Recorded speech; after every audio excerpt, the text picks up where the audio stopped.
Well, a very, very good morning to all of you, and welcome to this Future of Sustainability Conference for 2024. This, of course, is day 2, and it's an absolute pleasure to be with all of you here. I believe that yesterday was absolutely fantastic, with some unbelievable pearls of wisdom that were shared from both our guest speakers as well as those in the audience, and some of the comments and events that went through. So I'm very, very happy it went so well. Today as well is a jam-packed agenda. In fact, I think we've got even more information for you today that we're going to be talking to the future of sustainability. Perhaps one of the most important conversations that we as people, as corporates, as governments need to be having at a time like this.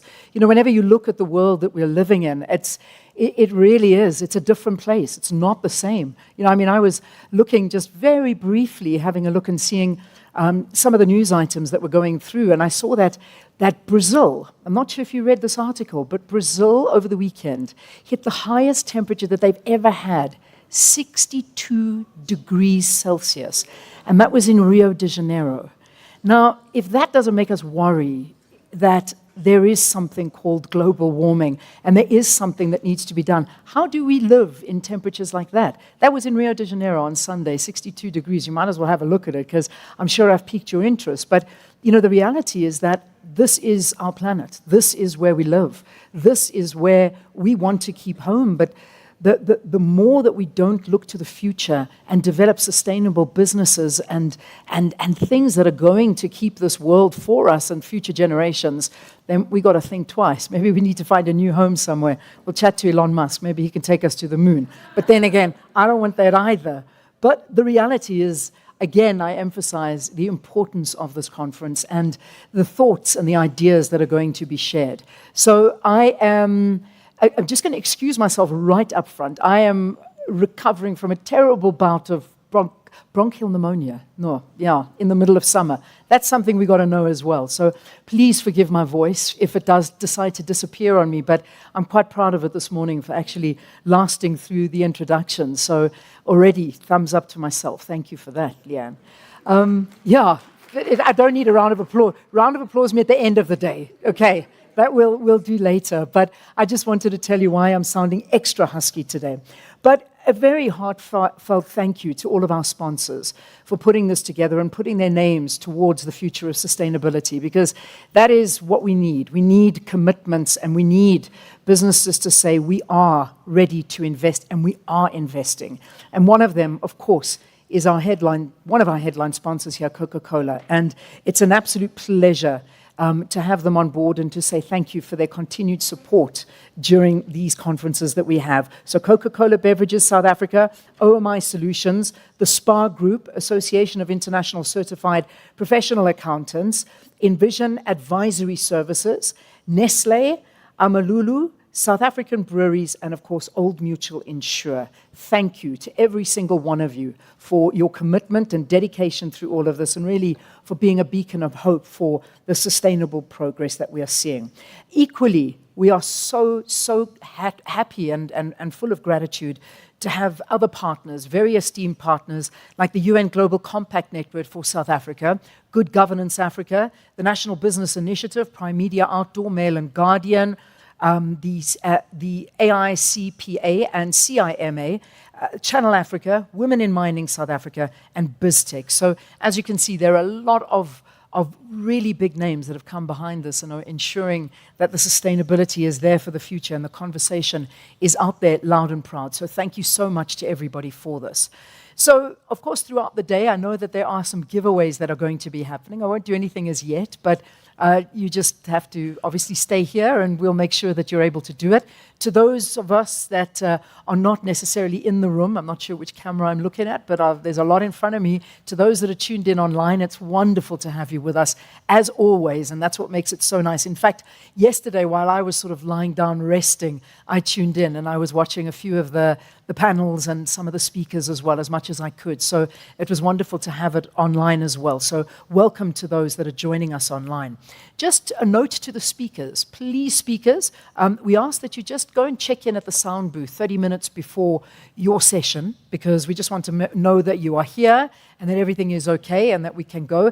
Your microphones will be here, so don't worry about getting mic'd up. You're going to have some handhelds over there. And speakers, we also ask directly after the stage just to put your microphones back here. Don't take them with you. Otherwise, you'll find someone running after you to try and tackle you for a mic. And it's not a fun thing to have to see. So please be sure. We're going to delve into a lot of discussions and challenges. And we're going to think beyond where we are. And that's really what it's all about, is that there are so many different role players that are here. And ladies and gentlemen, I haven't even welcomed our VIP guest here today. We really are honored to have with us the Minister of Water and Sanitation. And that, of course, is Minister Senzo Mchunu. So, Minister, thank you. Please, let's give him a round of applause as well. You know, it's such an important aspect, and that of water, because we talk about this heating earth, we talk about the water, and that is one of the biggest global issues and a really big problem. So it is so nice that you are here addressing it, and especially in something that we look at as Water Month as well. So thank you, Minister, for your time, your very, very valuable time. Before we get started, I know yesterday as well there was a big standing ovation that we gave for the passing of Hayley Fletcher. And this is something that certainly did take me by immense surprise and shock when I read the devastating news of the passing of Hayley. And, of course, she was the engine behind everything that Topco Media stands for, certainly when it comes to bringing role players together, to creating these unbelievable different conferences that are really something that have just grown in strength and strength. It's not something that happens overnight. There's a massive team, but I can tell you, to coordinate that massive team, you need somebody like Hayley. And unfortunately, as you know, she did pass away at the tender age of 49 last week.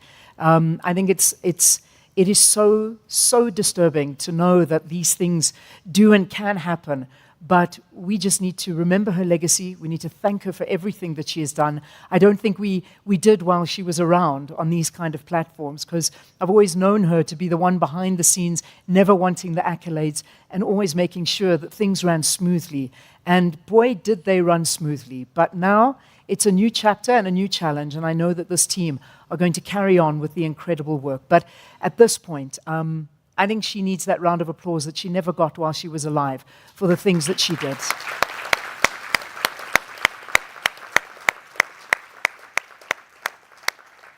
And certainly our heartfelt emotions and sympathies are sent to the Fletcher family and to everybody that I know is hurting very badly on this occasion. But with that aside, business goes on and the life goes on, and that's what this world does. We need to keep on going. We need to keep on pushing through. There will always be good times. There will always be bad times.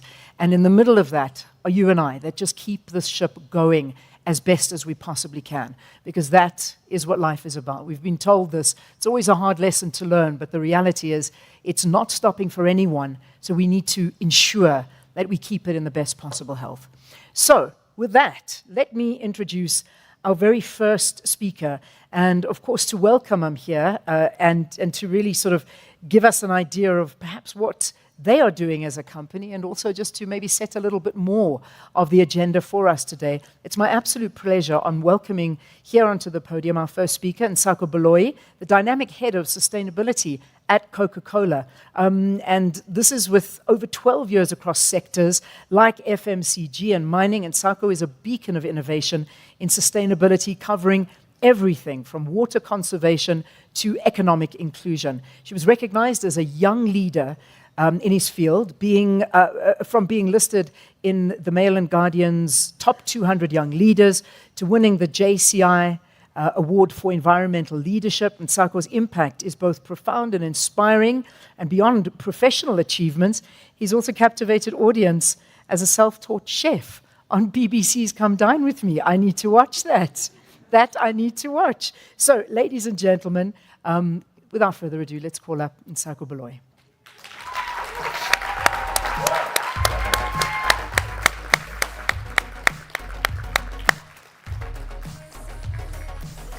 So come on up. Nsako gave me a bit of a quiz earlier, and he asked me, I don't know if this audience knows, but we're going to keep them in suspense to see if we can maybe get them to answer the question you posed to me earlier. He was saying that there are only 2 countries in the world, 2 countries in the whole world, who do not sell Coca-Cola. Try not Google it, but if you can figure it out and make yourself proud, think about it, and we'll tell you at the end, because I was fascinated by that pearl of wisdom. Imagine, only 2 countries, and think politics. Okay, that's my only thing. Think politics. Geopolitical. Nsako, nice to see you. Thank you. Good morning, everybody.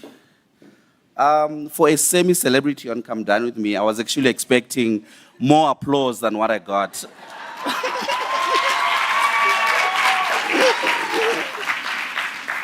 Thank you very much. I feel more warmer and more relaxed. Coca-Cola Beverage South Africa's purpose is to refresh our country and make it a better place for all. And speaking of refreshing, for those who are not aware, Schweppes is also part of our brand.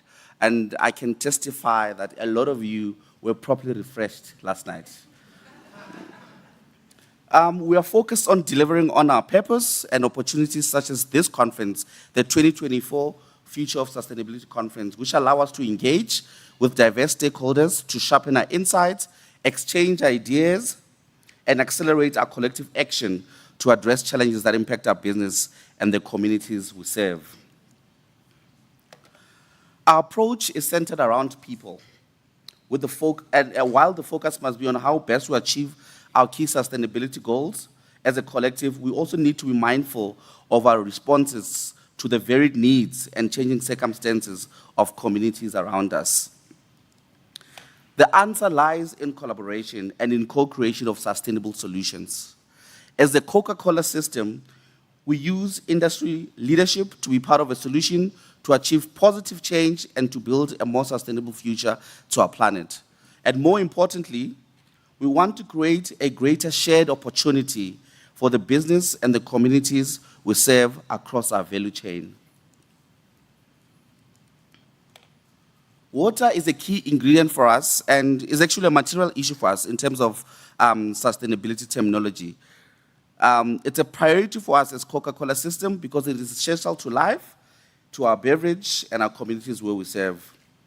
The Coca-Cola Company's 2030 water strategy focuses on increasing water security by investing in water initiatives that benefit nature and communities. This includes projects that provide benefits to local watersheds, that supply water for drinking, agriculture, and manufacturing. Also restoring and conserving our habitats for plants and animals, and offer opportunities for the local economic development. As part of this work, we collaborate with partners to understand the inextricable link between water, climate, agriculture, and biodiversity. In addition to many of our water replenishment projects, which have additional core benefits such as helping improve soil health, sequester carbon, conserve water, restore degraded lands, and contribute to biodiversity, but also help to mitigate climate change. We are also focused on accelerating the actions needed to increase water security where we operate, where we source our ingredients, and also touch people's lives in the process. We do that by contributing towards sustainable, clean water access that improves livelihoods and well-being while protecting against water-related disasters. We continue to replenish water we use in our finished beverages to nature and communities. We have set 3 key goals as a company to achieve our vision. The first one is to achieve 100% regenerative water use in our facilities in areas identified as facing high levels of water stress by 2030. We call them leadership locations. Also to improve health of watersheds identified as most critical to our operations and agricultural supply chain by 2030. And then lastly, to also continue to return water to nature and communities ensuring the health of our watersheds is a major part of this. Recently, the no drop report, one of the findings was that the non-revenue water has increased in 2014 from 37% to 47% in 2023. So that's a big increase, almost 50%. And one of the major causes for that is the water leaks. As a company, we've successfully implemented a project we termed Project Lungisa in Grabo in the Western Cape, where the municipality was losing significant amount of water for its potable water use due to leaks and failing infrastructure. And through this partnership, we trained young community members in plumbing to support the rehabilitation of water infrastructure, including fixing of leaks and informal areas. And the improvement was quite evident.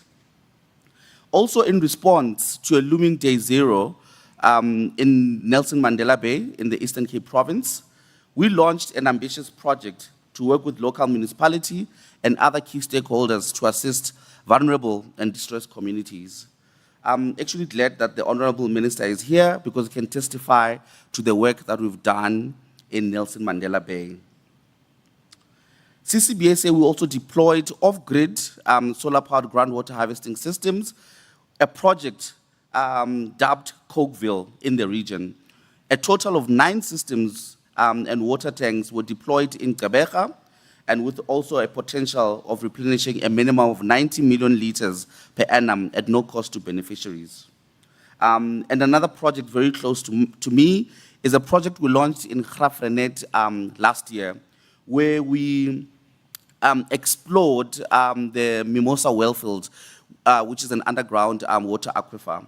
We equipped 4 major boreholes with over purely off-grid, so that if when Eskom is in the mood or it's not in the mood, we're still able to get the water and not disrupt water access to communities. And through that, we're able to equip boreholes with over, it's actually a very big system. It just said that I don't have a video to show how immense that project is. But basically what it does, we were able to produce a mega 1 million liters of per day directly feeding into the town of Graaff-Reinet. So every time you go to Graaff-Reinet, when you open your tap, you must just know that a certain percentage of that water is because of the work that CCBSA has done in trying to refresh South Africa.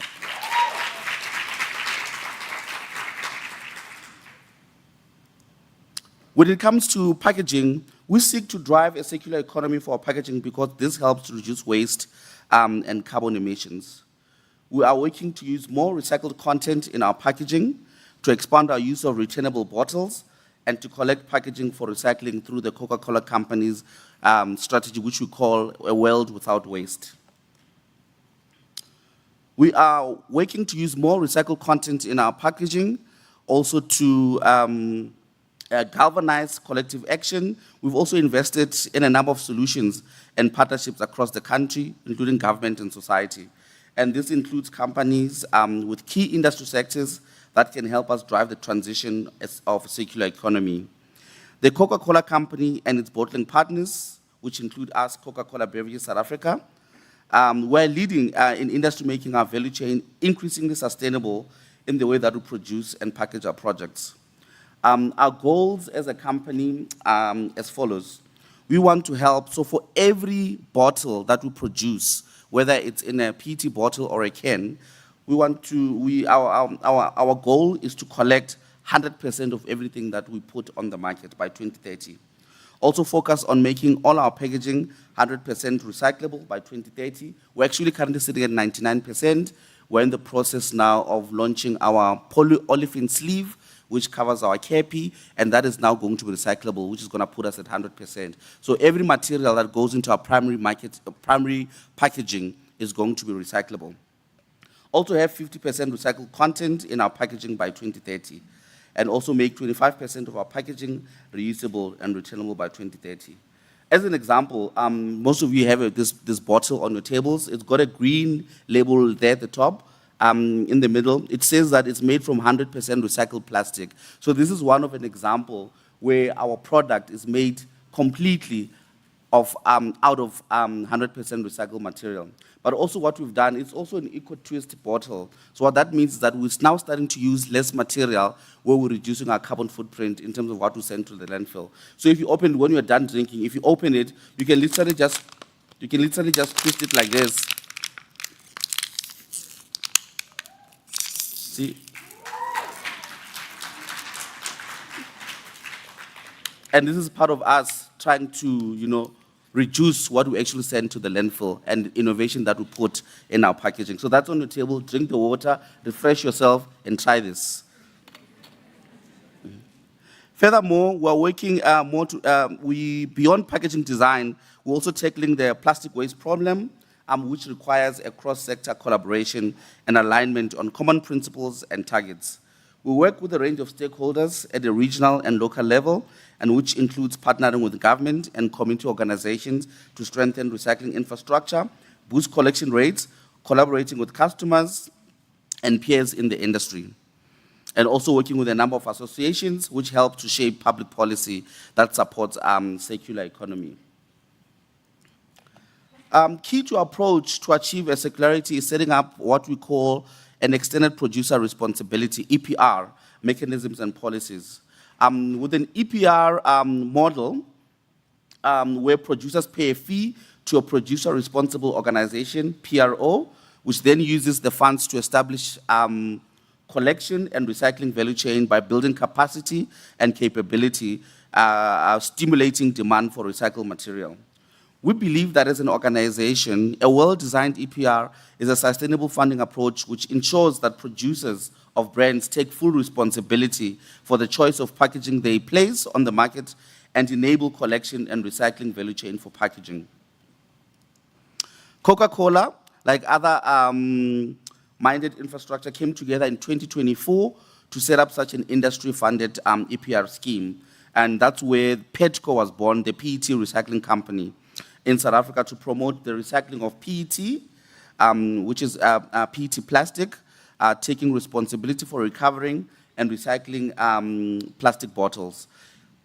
And if it's done the right way, PET waste can come with significant investment and economic opportunities for a number of stakeholders. And then the PETCO model has also proven so effective, it has also since been rolled out in other African countries. We are also continuing our transport subsidy agreements with major collectors within the industry, facilitating the efficient collection and management of waste material. When it comes to climate change, our approach to climate is rooted in science. So the Coca-Cola company has set a science-based target to reduce absolute greenhouse gases emissions by 25% by 2030, which is against a 2015 baseline. Our water, packaging, and climate change goals are interconnected. For example, by creating a circular economy of packaging, we can lower our carbon footprint. By approaching water stewardship from a basin perspective, we participate in initiatives that increase communities' resilience to extreme weather events alongside our partners. We are committed to building economic inclusion and sustainable solutions that benefit our stakeholders, in particular the communities in which we operate. As a company, we have adopted 2 pillars in terms of our economic inclusion, which is employability and entrepreneurship as a framework. Through programs such as the Business in a Box and our Study Buddy Fund, we enable women and young people to access better future opportunities, and also through our support to small suppliers, SMMEs, to our business. We are providing meaningful economic opportunities and enhanced livelihoods. We are committed as a company to developing sustainable ways to produce, distribute, and sell our products, and to create shared value for the business to all our stakeholders and communities we serve. People matter, our planet matters.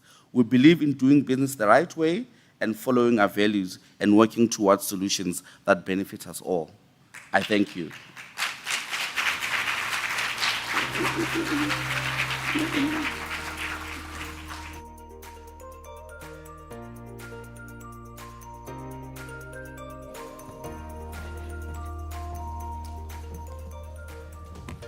Nsako, thank you very, very much for that. I'm bringing a full bottle of water now. I've got it. Please don't stop breaking the bottles. But it's fantastic, absolutely amazing to see what Coca-Cola are doing.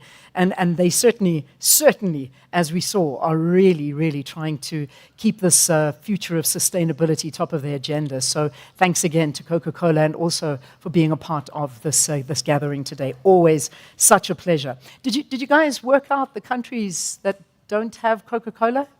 Were you thinking about it? Anyone want to take a guess? I mean, I know Google's out there. I'm just hoping that Google wasn't used in this one, but anyone want to hazard a guess? No one wants to even try. Okay, there's one. I got one. Who said North Korea? Well done. Okay, one is North Korea. And North Korea and Cuba. Geez, this is a clever audience. You nailed it. Yeah, that's it. Those are the two countries. I found that quite fascinating. I really did. Yeah, geopolitical, as we were saying. So those are the two countries in the entire world who don't have Coca-Cola. That is huge. That's unbelievable. Anyway, interesting fact there. I'm going to throw another couple of interesting facts your way, and these are they're not fun. They're really not fun. This has just come out, as I said to you a bit earlier. The UN have declared International Water Day, that World Water Day, that's happening on the 22nd of March. They've put out some facts, and let's just really be cognizant of some of the facts that we are hearing. I'm not focusing on South Africa now, this is just on the globe. 703 million people lack access to clean water. In a nutshell, 1 in 10 people on this planet do not have water. That is very scary. Women and girls spend an estimated 200 million hours carrying water every day, walking 6 kilometers every day to haul the water to their households. More than 1,000 children under 5 die every day from diseases caused by contaminated water, poor sanitation, and unsafe hygiene practices. 1.69 billion people live without access to adequate sanitation. 419 million people practice open defecation. And the United Nations Sustainable Goal, that's number 6, clean water and sanitation, is universal access to clean water and sanitation by 2030. I don't know how we achieve that after the facts that we've just presented on the table. And it is. Water is a great concern. And I mean, I know most of you, if you're from, I'm not sure if you're based in Joburg or some have flown up from somewhere else, but over the last couple of weeks, we've been struggling a lot with water here in Johannesburg. Some people not having water because of infrastructure and the problems associated with it. And that's just in this province I'm talking about. And when you talk about what's happening in the Eastern Cape, when you talk about the Northern Cape, Western, you name it, all over, we all struggling. But with these statistics globally, I think it's a very sobering thought. And with that, I look forward to hearing from our Minister, the Honourable Senzo Mchunu, who of course is our Minister of Water and Sanitation here in South Africa. And he's going to be discussing with us and talking and addressing the Transformative National Water and Sanitation Master Plan. I mean, this plan is basically a blueprint for sustainable development in South Africa's water sector. So, ladies and gentlemen, please, if we could give our Minister a round of applause as he approaches the podium.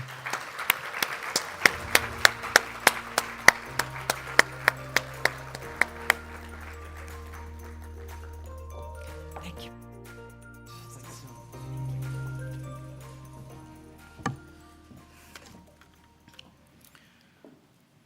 Thank you very much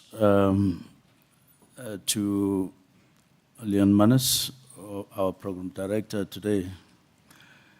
My greetings to Mr.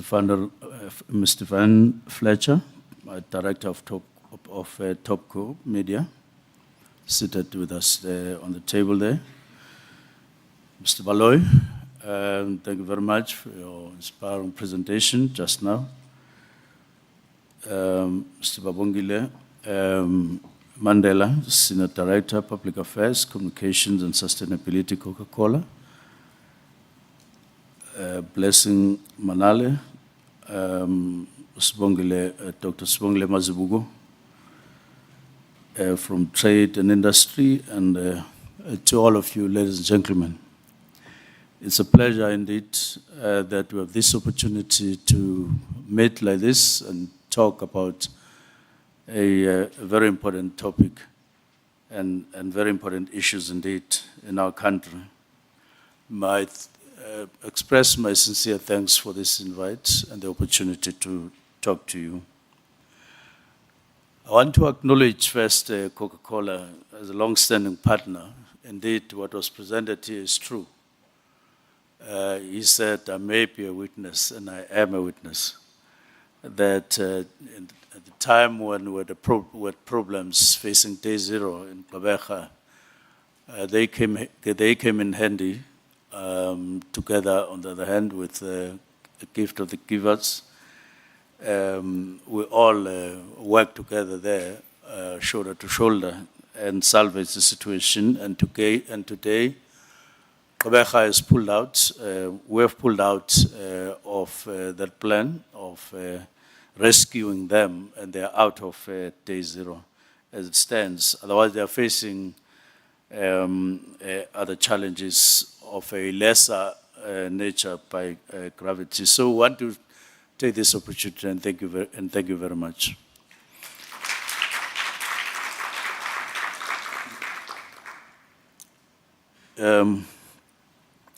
The theme today is both challenging and inspiring. The future of sustainability in our country from a perspective of water.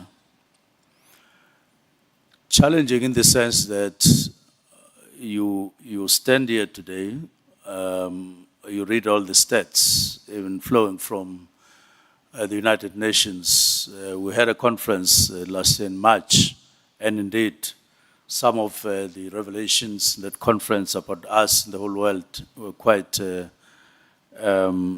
shocking. But we stood together as a world, and we inspired each other, and we came up with resolutions that no one must be left behind in all continents, in all countries, and governments must spare no effort in ensuring that everybody has access to water and has access to dignified sanitation. So we're part of the world, and we've committed ourselves to working very hard to eliminate some of these ugly backlogs that are read out. Now, South Africa is a developing country, and what is inspiring about the theme is that it's in that context that we have to face up to the challenges that we have, and indeed move forward. We are committed to resolving all these problems that we are experiencing currently and in good time. Of course, we are a country that is chasing our challenges from behind for a number of reasons. Basically that things that we could have done 5 years ago, 10 years ago, there were sort of lapses here and there, and now we have to chase things from behind. But we will do so. We will catch up. I often get to planes and the pilot would announce that we're a little bit behind time, and he will assure you that we will catch up. And indeed, when he flies, you see that we really are catching up because you lost a few minutes. It does happen in life. But it's a serious matter of water provision to citizens. Now, the Constitution of the Republic enshrines the right to an environment that is not harmful to health or well-being for the benefit of present and future generations. Now, the right of access to sufficient food and basic water is also similarly grounded in the Constitution. And to realize this, the Constitution mandates the Department of Water and Sanitation to ensure that we give effect to the National Water Act and the Water Services Act through the National Water Resource Strategy. So the country does have strategy, which we review from time to time, so that we update and adapt it to prevailing situations. Now, the strategy itself is a legal instrument for operationalizing the National Water Act. It provides a framework for protection, use, development, preservation, management, and control of water resources in South Africa. The National Water Resource Strategy sets out the strategies, objectives, plans, guidelines, and procedures of the minister and the institutional arrangements. It considers the entire water value chain. National Water Resource Strategy is implemented through National Water and Sanitation Master Plan that Leon was talking about. And of course, the National Water and Sanitation Master Plan is considered to be a living plan. And this means that from time to time, as we implement it, we review it, we check its effectiveness, and where there are problems, we strengthen it every 5 years. And we prioritize and change priorities from time to time based on prevailing circumstances. And of course, we're working towards 2040 in terms of the master plan to overcome challenges and ensure a water-secure future, supporting inclusive development across the country. But we're not going to wait for 2040, as it were. We have to work as if we don't have any tomorrow and make an attempt and efforts to achieve everything as soon as possible. Now, in 2018, the department developed the first edition of the National Water and Sanitation Master Plan. We're now on edition 3, which we are implementing, having reviewed it a year or so ago. Now, this master plan is to guide implementation of the National Water Resource Strategy, as I said earlier. The National Water and Sanitation Master Plan sets out the interventions to be implemented by the water sector to ensure water security for the country and ensure growth in a developing country like ours. And the outlook of the 2018 National Water and Sanitation Master Plan was at that time 2030.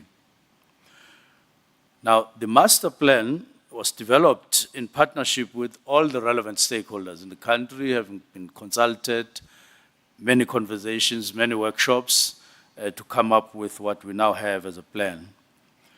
And provincial and local government, especially municipalities, are in the forefront of water and sanitation provision, and their constitutional duties to ensure that all their citizens have basic supply and sanitation services. This is a dispensation that we're working on, and we like it that way. But we see that over time, as municipalities decline and they lose their capacity to provide basic services, including water, there's had to be interventions that get made so that we ensure that citizens enjoy their rights as enshrined in the Constitution as referred to above. And interventions is now a practical way of dealing with the kind of challenges that municipalities are facing today. Just to point out that it was going to be a miracle, and perhaps it was our error, to allow this decline over time, including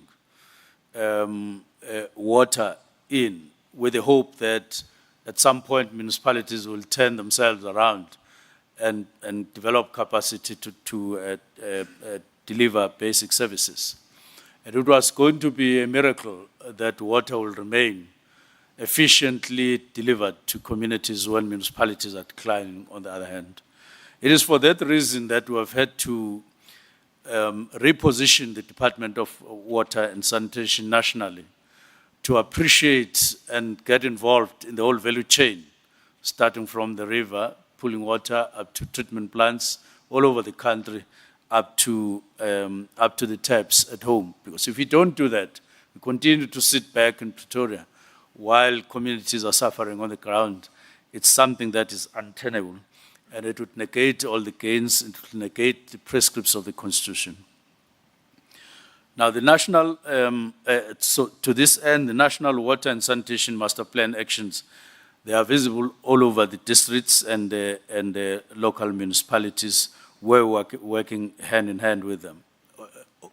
Obviously, towards the end of 2021, when we came into the department, it was a little bit problematic in the sense that when we said we are reconfiguring, we are repositioning, there was some kind of uneasy reception from municipalities, thinking that Minister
Okay. Perhaps it is a way of reminding me as somebody coming from government that we have this particular problem.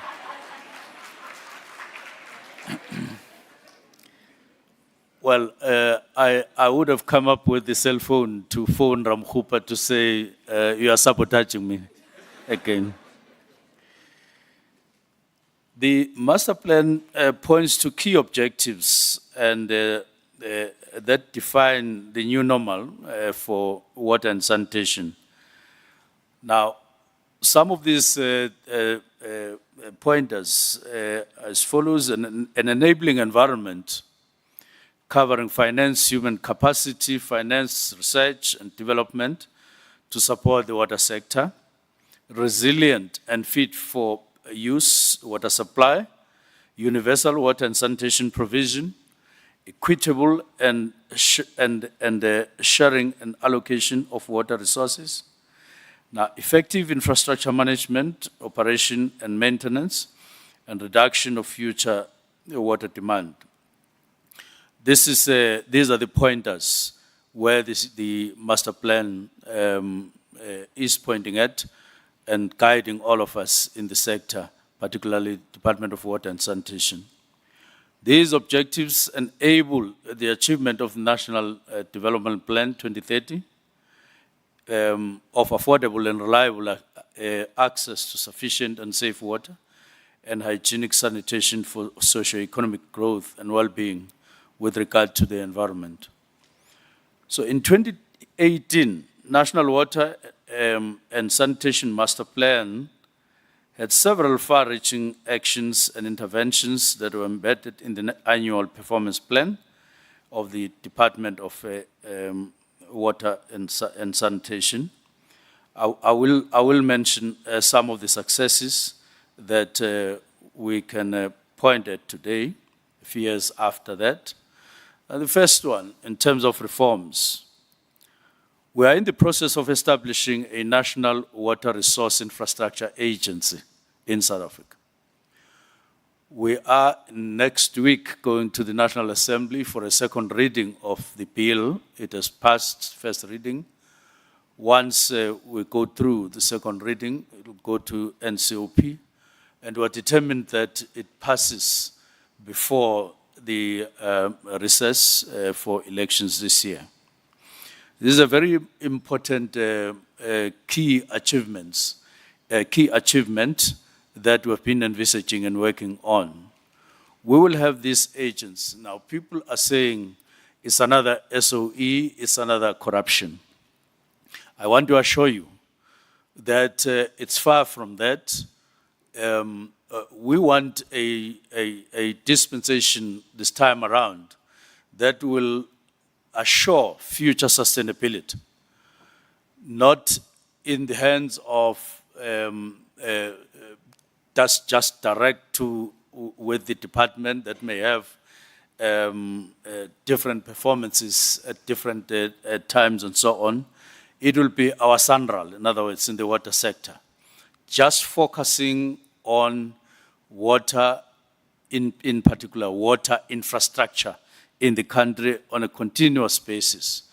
And the most important thing about this agency is that they will be able to use their balance sheet to go and raise funding from the private sector to continue to operate and maintain our national resource infrastructure. And hopefully it's a job they will do and put South Africa at the level where we can compete with the rest of the world, just in terms of looking after your infrastructure. And we're delighted that we've made this progress up to now. So this agency will therefore address the fragmentation of asset management and revenue collection functions for the national water resource infrastructure, collect the money, reinvest it in the water infrastructure, and develop it further for use by next generations. Of course, the agency will see TCTA, which is the current SOE that has been managing or is managing Lesotho Highlands Water Project. They have been managing that from 1984 up to now. We've introduced phase 2 now. After a bit of a lapse, we're now having dust and mud in the mountains on that project. I'll talk about it now. But the main thing about this agency, it will do what I've just outlined here. In other words, will transform TCTA into the agents. Now, the next thing that we've done is establishing catchment management agencies. There are 6 of them. In other words, we've divided the country into 6 catchment managements. Now, catchment management agencies are very important in the sense that they look at water resources closely between huge river courses, and they help the department to manage a number of issues that the department is far from, but at a close range. Then the next thing is we're reconfiguring boards, this thing called irrigation boards, into what we now call water user associations, which are close community-based organizations or structures or committees that make sure that people in their localities are able to get access to water and they enjoy their rights. They were called boards in the past. We're now calling them water user associations. Over and above that, we've set up an independent regulatory commission. This is a new body. What do? They are the ones that advise us and deal with pricing of water. At the moment, they are still dealing with phase 1. They are going to get to a point where they are totally independent of us as the Department of Water and Sanitation to determine. At the moment, we don't have a scientific system of determining water tariffs. It just says that every year tariffs will be increased, will be redetermined and so on, but we're not satisfied with what is this based on. We're not even satisfied about this fact that every year we've got to increase tariffs. All of us, DWS, the boards and municipalities, we are envisaging a 3-year cycle so that we are certain, so that investors are certain, so that users of water are certain that for the next 3 years, this is the tariffs that we are paying in the whole country for stability and for certainty. This is very important. We've achieved that. The commission is there, and we are on an ongoing basis engaging with them. They are enjoying this. These are professional people. we appointed them purely on merit. On merit, they are men and women of integrity. They have knowledge on economics of water. They have knowledge on economy itself. And we are very happy to have them around. Now, on the legislative side, there are a number of reforms that we are putting forward. So, in other words, for the future sustainability, you can rest assured that we are going to have a dispensation in the sector where prices of water are not sort of guesswork by all of us in the sector, but very well thought through. This is important for the future. Now, on the legislative side, the department is currently embarking on public consultation for the amendment of both the National Water Act and the National Water Services Act. Now, in terms of the Services Act, we are seeking to introduce operating licenses for water service providers. What we are doing currently to ensure future sustainability is to, one, acknowledge that municipalities are unlikely in the near future to turn themselves around and become formidable providers of water. Because indications are that if it's going to happen, it's going to take quite a while. And people want water now, and they want reliable water now, and they want quality water now. And therefore, in order to meet these demands, we've realized that we, one, need to review the Water Services Act, where the Water Services Act simply gives, it designates some municipalities, in fact, most municipalities, as water service authorities, but also, and they in turn become providers who are saying we need to separate the two.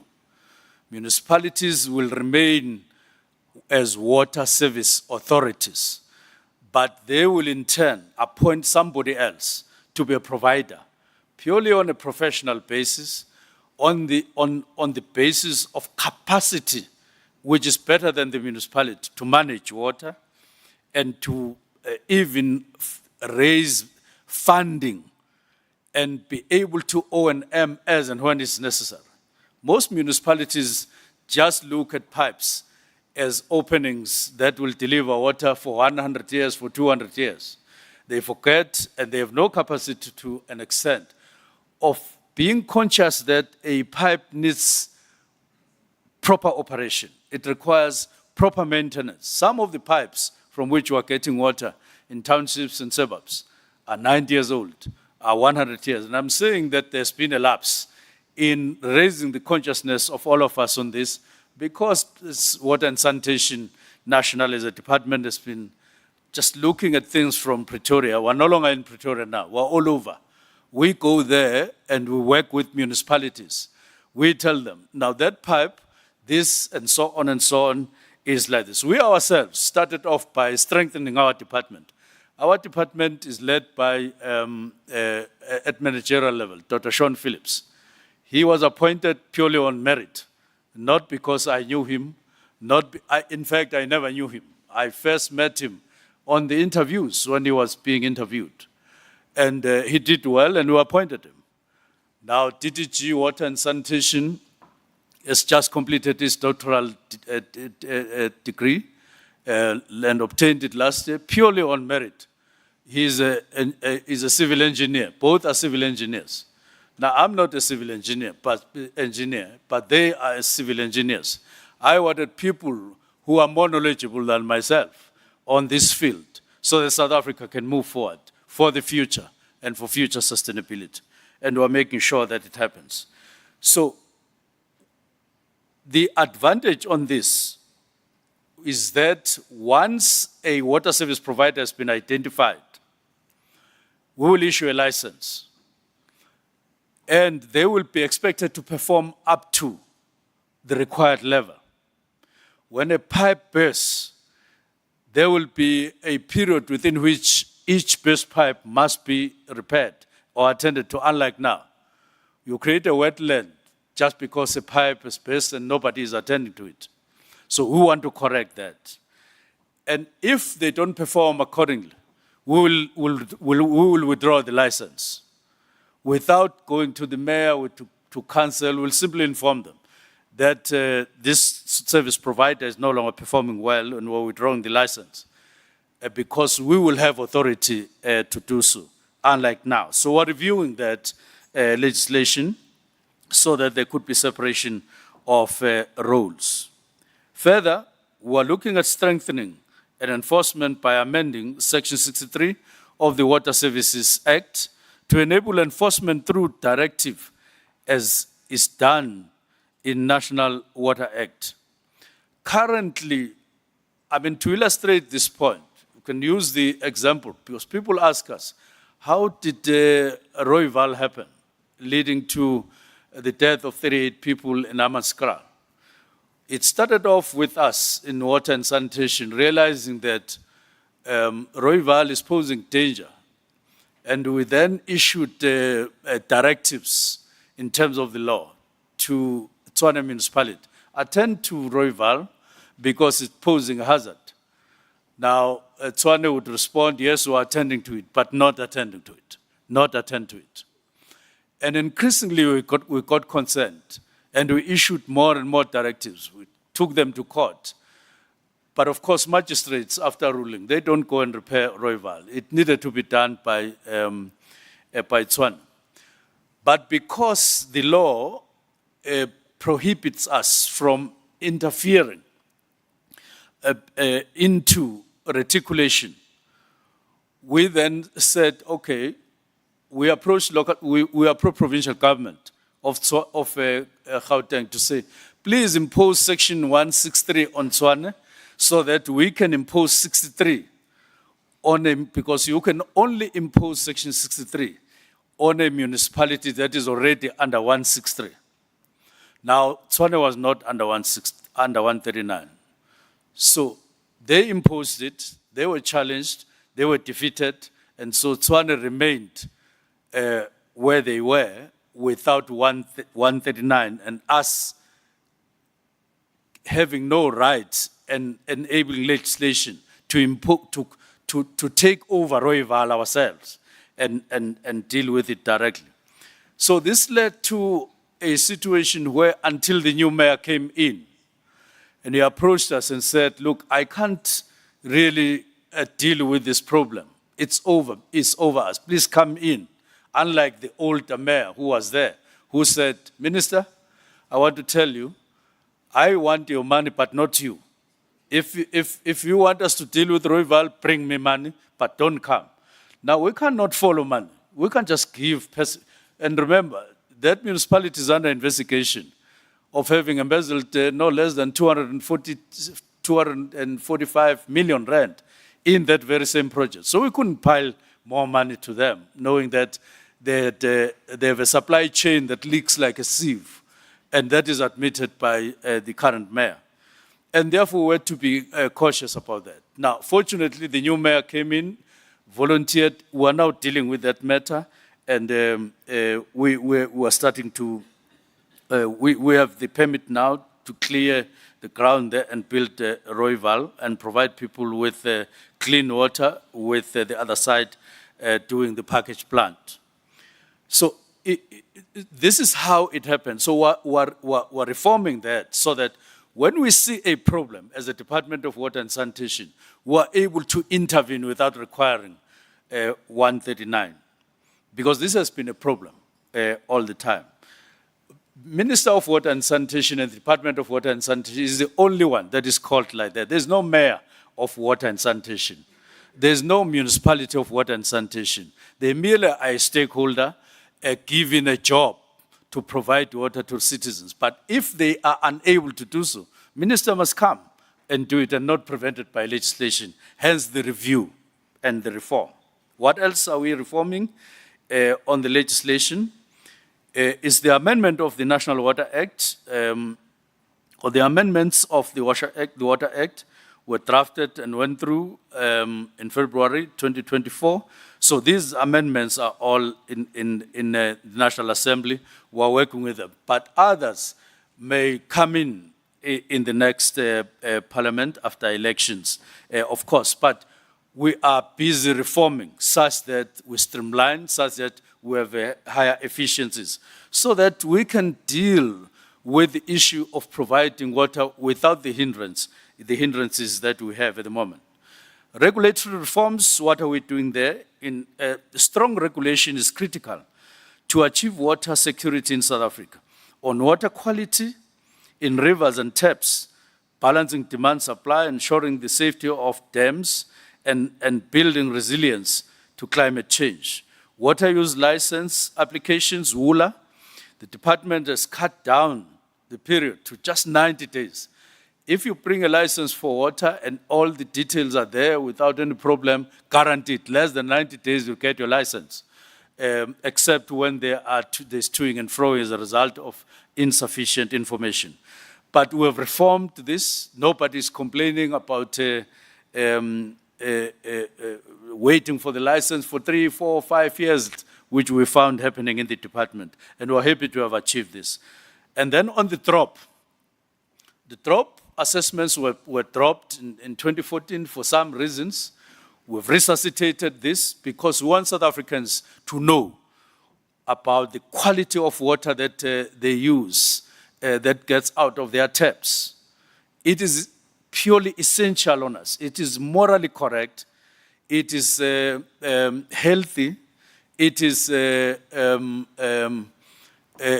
ethical for us as the Department of Water to be open and transparent to South Africans about the water that comes out of their taps. Whether it is not compliant or compliant, they must know.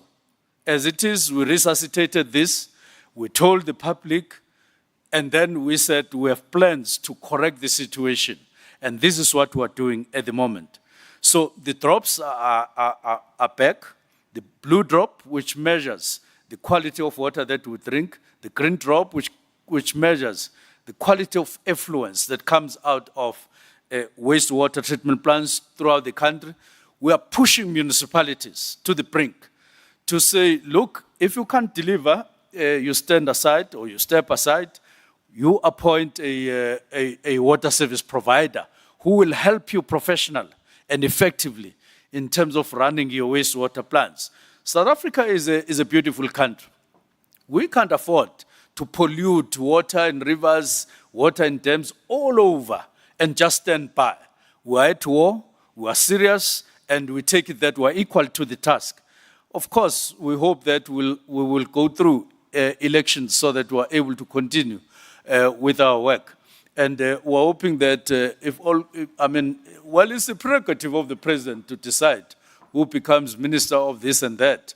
If president decides that we should go back to water, we will continue from where we would have left off, and we can see the future. We can see when we'll be turning, where we'll do the turnaround with all the reforms that I'm talking about. Now, we revise and establish norms and standards. We're not going to relent on qualitative matters and compliance matters. Then on financial sustainability, we are aware and clearly aware that if we don't have funding, reliable sources of funding, it's simply not going to work. And the department doesn't have all the money to do the necessary work within the shortest possible time. And therefore, what are we doing?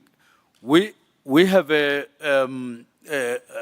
number of strategies that we are dealing with to ensure that we work in partnership with the private sector. What this means is that on this service provision issue, we have said a municipality that is a water service authority can appoint Coca-Cola, making an example, because we say you can appoint a water board, you can appoint a private company, you can appoint an NGO like Mvula, you can appoint a municipality next door to be your water service provider. and we'll issue them a license. It means that a municipality can actually go to Coca-Cola and say, please be our provider. And this is the SLA, we sign it, and Coca-Cola can then come forward and be a provider of water and sanitation services to a particular municipality whose capacity is reduced and whose knowledge, whose skills. I mean, you go to a municipality in some area, you find they have a workforce of 800, and you say, give me your engineers. There's only one engineer out of a workforce of 800. What do the rest of other people do? They carry spanners and they sun themselves, they do all sorts of things. That's not how we want to provide water to people in South Africa. They don't deserve that. They deserve better. We could have done this thing long ago. We could have done better. But when you get appointed to these things, you don't say, so many problems, where do I start? You have your hands around your head. You deal with the problems. As you come in, you tackle them one by one. Even when people outside there can't see that you are working, you work on the basis that one day it will be clear to everybody that you are at work, you are not sleeping. That is where we are at the moment. Now, water security, it's very important that we secure, we assure South Africans that as far as water security is concerned, they should have no anxiety. It's extremely important. We are a water scarce country. We have just half the average, the international average of 840, 850 millimeters a year. We just move up to about 450 with KZN and some eastern seabelt areas receiving just more than 450 milliliters a year. So we know that.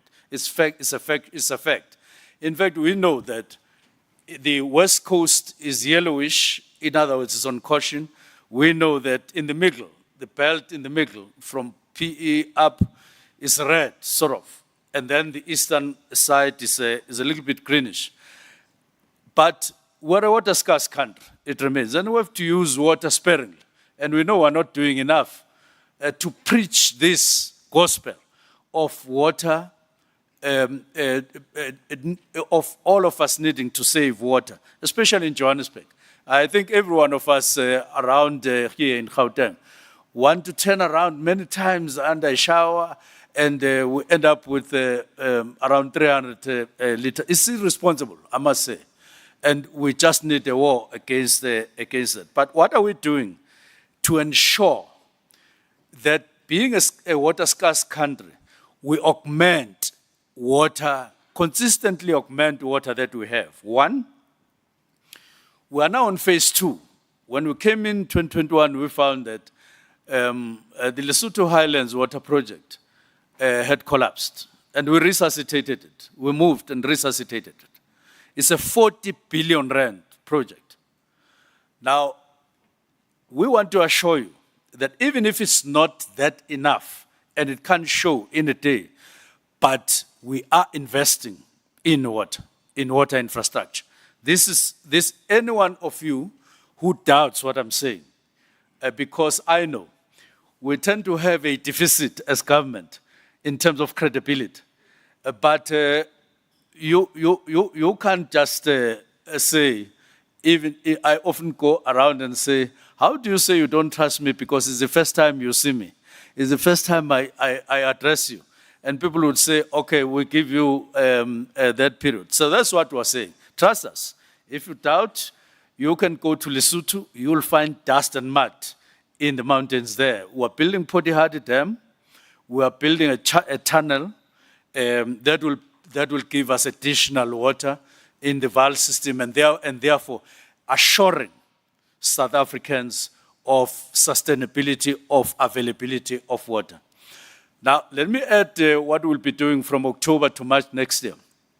What is this? We'll shut down that system because it requires a maintenance, and in some parts of it, heavy maintenance.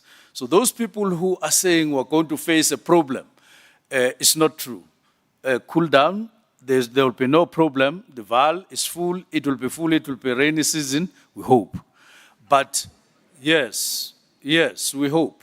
but we have projections that say so as well. It's not just a question of closing eyes and hoping. But the integrated Vaal River system depends also, or in part, it gets water from Serfontein Dam in Harrismith. That dam is full, and we are hoping it will be full when we start, and depending on rain for sure and climate, we will have sufficient water in the integrated Vaal system. And therefore, we shouldn't have anxiety about the maintenance that is going to happen there and so on. We're monitoring on a daily basis. And we have proved so far not to have any anxiety. I was in Lesotho on Wednesday last week, and we got a report that we are on course on the Lesotho Highlands Water Project. 40 billion, 60% of this 40 billion comes from the private sector in South Africa. And I want to really, really appreciate the interest that the private sector is having, but we want more. Because what we are doing now, we are helping municipalities to craft and package the water supply section of water in order to attract the private sector, not only to invest in water infrastructure and therefore in water resource management, but also to invest in water services management side, because we need that extra money. So what I'm talking about is water resource side, but we also need money and similar investment in the water services side. Joburg Water is saying they require about 27 billion. We say, you don't have 27 billion. You forget about that. Use the money that you have. Don't return any money to the fiscus. Invest more. And we want more money from the private sector. But private sector can only enter that space if Joburg says, for instance, we want to build a reservoir or 10 reservoirs in there and there. We don't have money now. Please invest there. You will operate that for 10 years, for 15 years, and then you will return it to us. So these are the models that we are looking at now in the services side of things. Let me go on. 26 billion rand, Mkomazi Water Project in KwaZulu-Natal. It's a project that we resuscitated. It's on course, will be going there in May this year. So if you say 40 plus 26, how much? It's a little bit of money. It's a drop in the ocean, but it is something that we are doing at the moment. So we want to assure that province that they will have future and the sustainability going to the future. Then there's a 4 billion rand Mukolo Crocodile augmentation project in Limpopo. There's a 24 billion rand Olifants River Water Resource Development in Limpopo in partnership with the private sector in the mines. We're very happy with this because, among other things, it will deal with Sikukuni, it will deal with Pulukwane, and it's on dust and mud, especially after July this year. And then 10 billion Vaal Gamagara, developing the scheme from the Vaal River up to Gamagara municipality. It's about 200 kilometers going to the northwest of Kimberley. 8 billion Umzimvubu at dam. I'm sure all of you know Umzimvubu. And you know it for negative reasons. Please accept that we are now on it. There's dust and mud there. I'm from there. I live it. I breathe it. I'm from there. We are building now. It's not a promise, not an undertaking. 8 billion Umzimvubu Dam. 1.2 billion Berg River Full Fluid Augmentation Scheme. 4 billion raising of Clan Williams Dam. I'm very happy with this in the West Coast. Clan Williams Dam caters for farmers there, some of whom produce fruits that go to the markets overseas. And it will be, it's a 13-meter raising of the wall. And it will be the current Clan Williams Dam times 3. That is the volume of water that it will be able to contain. So I'm just touching on a few of those. So this is what makes us say, on the water resource management side, in terms of making sure that water continues to be available, we're relatively okay. despite being a water scarce country. But on the services side, that's where we're bleeding a little bit, but we are doing all these things as interventions to ensure that South Africa becomes stable going forward. Now I want to sit down. What do I leave to you? I leave you with a commitment that in the Department of Water and Sanitation, we are stable. We have a department that is equal to the job, that knows what needs to be done. But of course, we are chasing things from behind. Now, how are we garnering speed so that we get apace with the demand of required water services right now? We're inviting the private sector to invest handsomely in the water services side.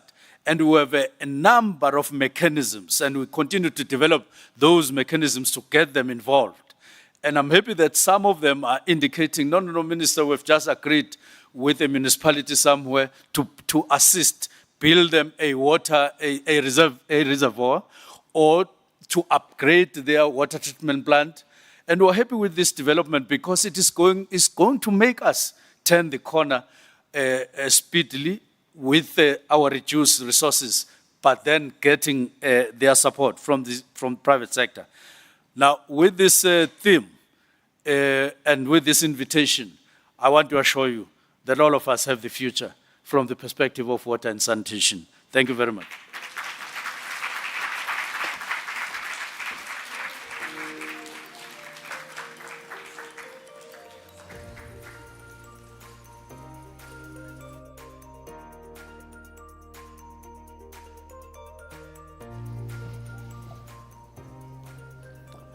All right, a very, very comprehensive plan was unveiled to us today by the Minister.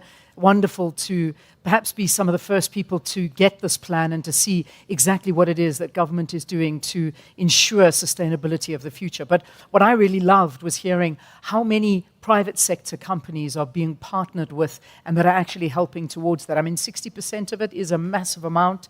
So, Minister, we're behind you. Thank you. Thank you very, very much. And, you know, I just, it's amazing how when the electricity goes down, we all kind of, you stop and you just wait for it to come back on. You get used to it. I don't ever want us as a country to get used to a point where water becomes something so scarce that we don't have, because that is life. And that's the problem. So I'm glad there are huge plans in place to mitigate all of that. So again, please, ladies and gentlemen, one last round of applause for our Minister, Senzo Mkhulu. All right, we move on to a very different topic, though, but still a vital topic in the day and age that we're living in. And this is a conversation I feel quite passionately about, and it's all about artificial intelligence and automation, particularly how it's going to affect and how it is affecting already SMMEs. So we're going to dive into this transformative realm of employment, sustainability, focusing on how small, medium, and micro enterprises can strategically leverage AI and basically use these progressive tools to not swallow them up, but to create bigger opportunities for them. But of course, our focus is on the continent and here in Africa. So to help me unpack all of this, it gives me a pleasure to introduce to the stage Ayanda Ebecha. He, of course, is a data and AI director at Microsoft South Africa. Ayanda, come on up, join me on the stage. Ah, there he is.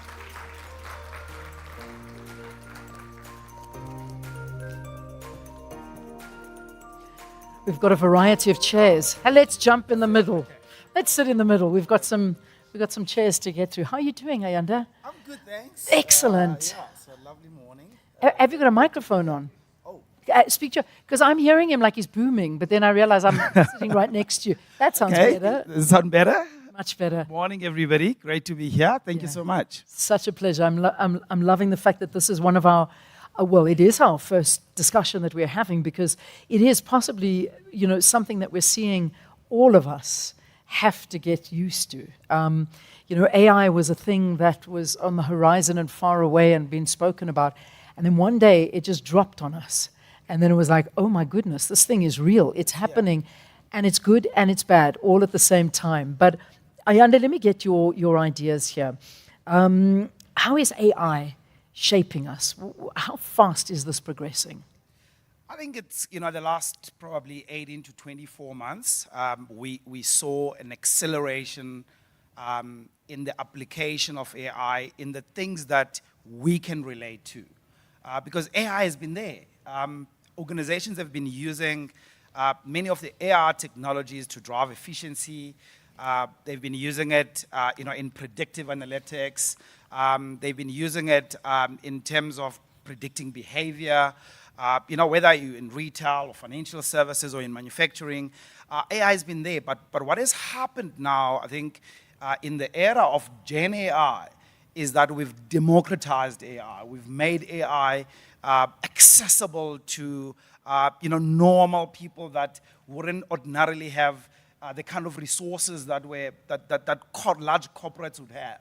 So it's an exciting time because it means that me and you, and men on the street literally can now leverage AI in their daily work. Yeah, and it is happening. It's happening fast and furiously around the world. But this doesn't come with, and perhaps maybe we can talk to some of the challenges that are being faced right now by some of these SMMEs, because you're either going to adapt into it, you're going to work it, or it's going to swallow you up and you're going to become non-existent in this world. So let's perhaps talk to that negative prospect for your company if you don't move in this direction. Okay, so I believe if you don't embrace AI, if you run a business of any size actually, and we're going to zoom into small businesses now, you're going to start to see yourself lagging behind in terms of advancing your business, in terms of connecting to your intended audience, your intended customers, in terms of how you drive efficiency, as a business, as a small business. If you are scared of what AI is, and you need to then start asking yourself about, am I skilling enough in order to take advantage of it? Because you're right, AI, depending on the decisions we make around it, it can either be, weaponized, and also it can be a fantastic tool that will really drive humanity forward, that will drive businesses forward. So I believe, small businesses have an opportunity now to leverage tools that ordinarily they wouldn't have in order to drive efficiencies. I'll make a few examples. A lot of businesses, especially small, medium businesses, don't have the kind of capital they need to invest in their business in terms of driving, visibility, marketing, content creation, and so forth, that many large companies, would have. AI is helping small businesses to automate those tasks, to focus on what you do and what you do best, and leverage AI as your friend, as your assistant, to be able to do the things around your business that ordinarily would have cost you a lot of money. Yeah. And now you're accessing those things as a service. You don't need the upfront investment that large corporates have in order to have the capabilities. So give us some examples, because I think that's what we need to take away from this discussion, is that you talk about these tools that are going to make our lives easier. Yeah. And I suppose that's what it's all about. But what are they? I mean, if you look at an SMME, obviously different companies, different needs, but what are those plug-in tools that can just help you as a small business? Everybody, I think, battles with finance, especially as a starting business, in terms of how you manage the finances of your business. And very often, it's a very expensive investment in terms of investing in a finance house to come and help you make use of it. We've started to see SMEs now taking advantage of tools that are provided as a service that leverage AI capabilities in order to help you manage the affairs of your business and finances in a much more efficient way. So it helps you, for example, to automate some of the mundane accounting tasks that would ordinarily need an accountant, right, in order to be able to do. And there's a flip side to that, to say there are SMME services that are accounting service providers. Are we saying now they're going to do without work simply because we have tools to make us do that? Yeah. But I've seen, upcoming accounting startups that are starting to infuse AI in order to scale. So AI is allowing them to scale and help more SMEs. So if you were an accounting startup and you do the accounting work yourself in terms of handling books of customers, without AI perhaps, your own hours, you would spend hours handling maybe 5 customers. By leveraging AI tools and leveraging Copilot that work alongside you, you're now able to handle 20, 30, 40 customers because AI is helping you to scale in your business, thereby driving growth. Which is incredible. I mean, because that's, I suppose, how it's meant to be seen, is that this is meant to make your life easier. It is something that's meant to take your time and ensure that you can utilize it in the best possible way. However, when we look at what you're doing, so we've got all of these plugins, but what's happened to all those people that used to work for you? And that's where I think some people are a little bit nervous right now, is that with AI, we're going to see a replacement of a lot of jobs and a lot of skills that are not needed. So let's perhaps talk about the worry of employment in a country and on a continent where unemployment is a huge issue already. Yeah. I think one of the critical things we need to do urgently as a people, as a country, is investment in skills. Yes. I think skilling is critically important in the era of AI. Not only skilling, I think from an employee level. I was talking to leaders last week in the compliance and regulatory space around creating the kind of skills and responsible leadership around AI, even to executives and boards, in order for us to make the right decisions for our businesses. And many of the businesses that we talk to, for example, we're driving a lot of AI in developer teams. And many people are finding productivity, and they are up to 40% more productive leveraging these AI assistants that work around them. They are not making decisions to say, hey, if we found 40% productivity gains, maybe we can let go of 40% of the people. Nobody is taking those decisions. The responsible decisions that are being taken is we can now achieve more. We can scale with the resources and achieve more.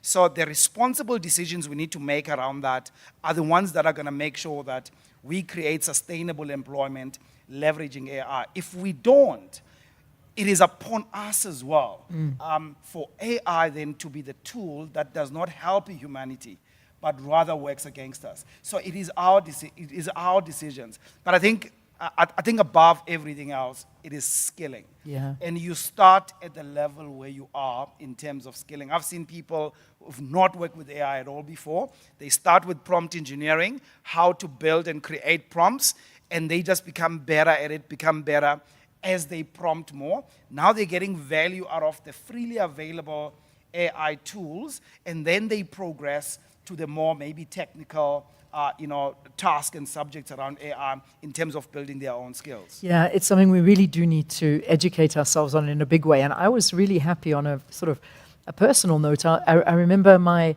son came home the other day, and the teacher actually said to them, I want you to write a speech. These are your topics, but I want you to use ChatGPT.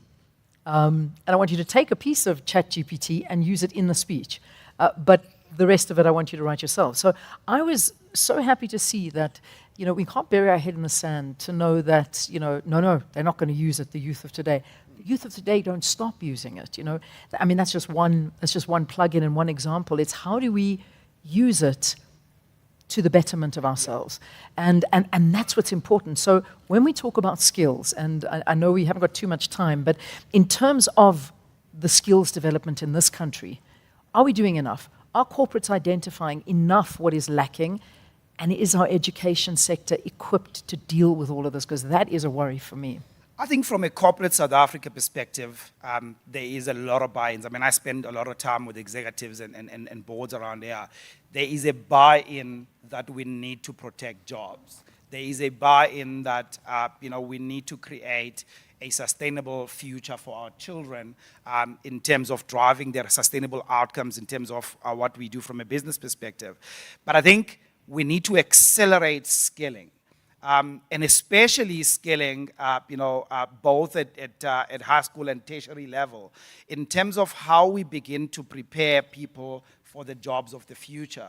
We take in a lot of interns, and many people here, you start to realize more and more now that when you take interns, these are graduates, these are people that spend 3-4 years at varsity. It seems like when they get to work, they are starting from scratch, right? So we need to bridge the gap between what the industry is expecting in terms of skills and what we're producing from a higher education level. And even more so now in the era of AI. How do we begin to infuse AI across all curriculums? Because AI now is not a computer science function only. It's not the guys that come from comp sci or engineering that will now come out of varsity with AI skills. If you are in marketing, how you do market sentiment analysis, how you measure brand campaign impact, it's all automated now. It's all AI, right? So whether you finance AI or you're a computer science graduate, we need to level the playing field in terms of our ability to use these tools for us to be more productive. Okay, final question, and this is, I suppose, for advice to anybody out there that is a business leader or an SMME owner. How do we future-proof our businesses? What is that key advice that you say you should do and you should already have implemented with all of the AI advances out there? Firstly, dehumanize AI, right? We need not put human qualities to AI. And we need to be very deliberate in our businesses, in our SMEs, in order to do so, in order to protect us as humanity. And we need to create a culture of innovation. And culture of innovation is centered around tolerance of failure, understanding that you're never going to get it right first time. So when you begin to encourage a culture of innovation, you embrace failure, but you also embrace a culture of failing forward in terms of being able to move forward and also go and grapple with the new concepts. And then I'm going to go back to skilling. I talk about skilling all the time. Yeah. You need as a business to invest in yourselves, as professionals or as business owners, but also leaders themselves. You don't know what you don't know. I think that's the age-old saying. The more you invest in yourself, the more you invest in skilling, the more you discover what is possible. And the more then you take decisions that can help us as humanity to go forward. I sincerely believe that AI is here to propel us forward. We still hold creativity. Some people believe these tools are smart. I don't think so. I still, human ingenuity is still our value proposition. Creativity is still with us. How we lever the tools to deliver that creativity is what's going to set many business apart from others. Fantastic. Ayanda, thank you. I think invaluable information. Please, let's give Ayanda and Kvecha a round of applause. All right, Ayanda, you can leave your mic there and take a step down so no one tackles you on the way out. Absolutely. With that, I'm going to move straight into our next conversation. And this conversation, I'm going to move down because I've got a few more people joining us here on stage. This conversation is all about waste to wealth, okay? Waste management in South Africa and the transition of that circular economy. We're going to delve into the exciting future of recycling. Spotlighting companies at the forefront of innovation in recycling practices. So let's get my panelists up on stage. As I introduce them, we'll give them a round of applause. First, it's Belinda Booker from Recycling Enterprise Development Handover and Support Petco. We've then got Tsepo Mazibuko, who is the CEO of K1 Recycling, and Luyanda Tlachwayo, who's from African Reclaimers Organization. So if I can have you all please coming up onto stage.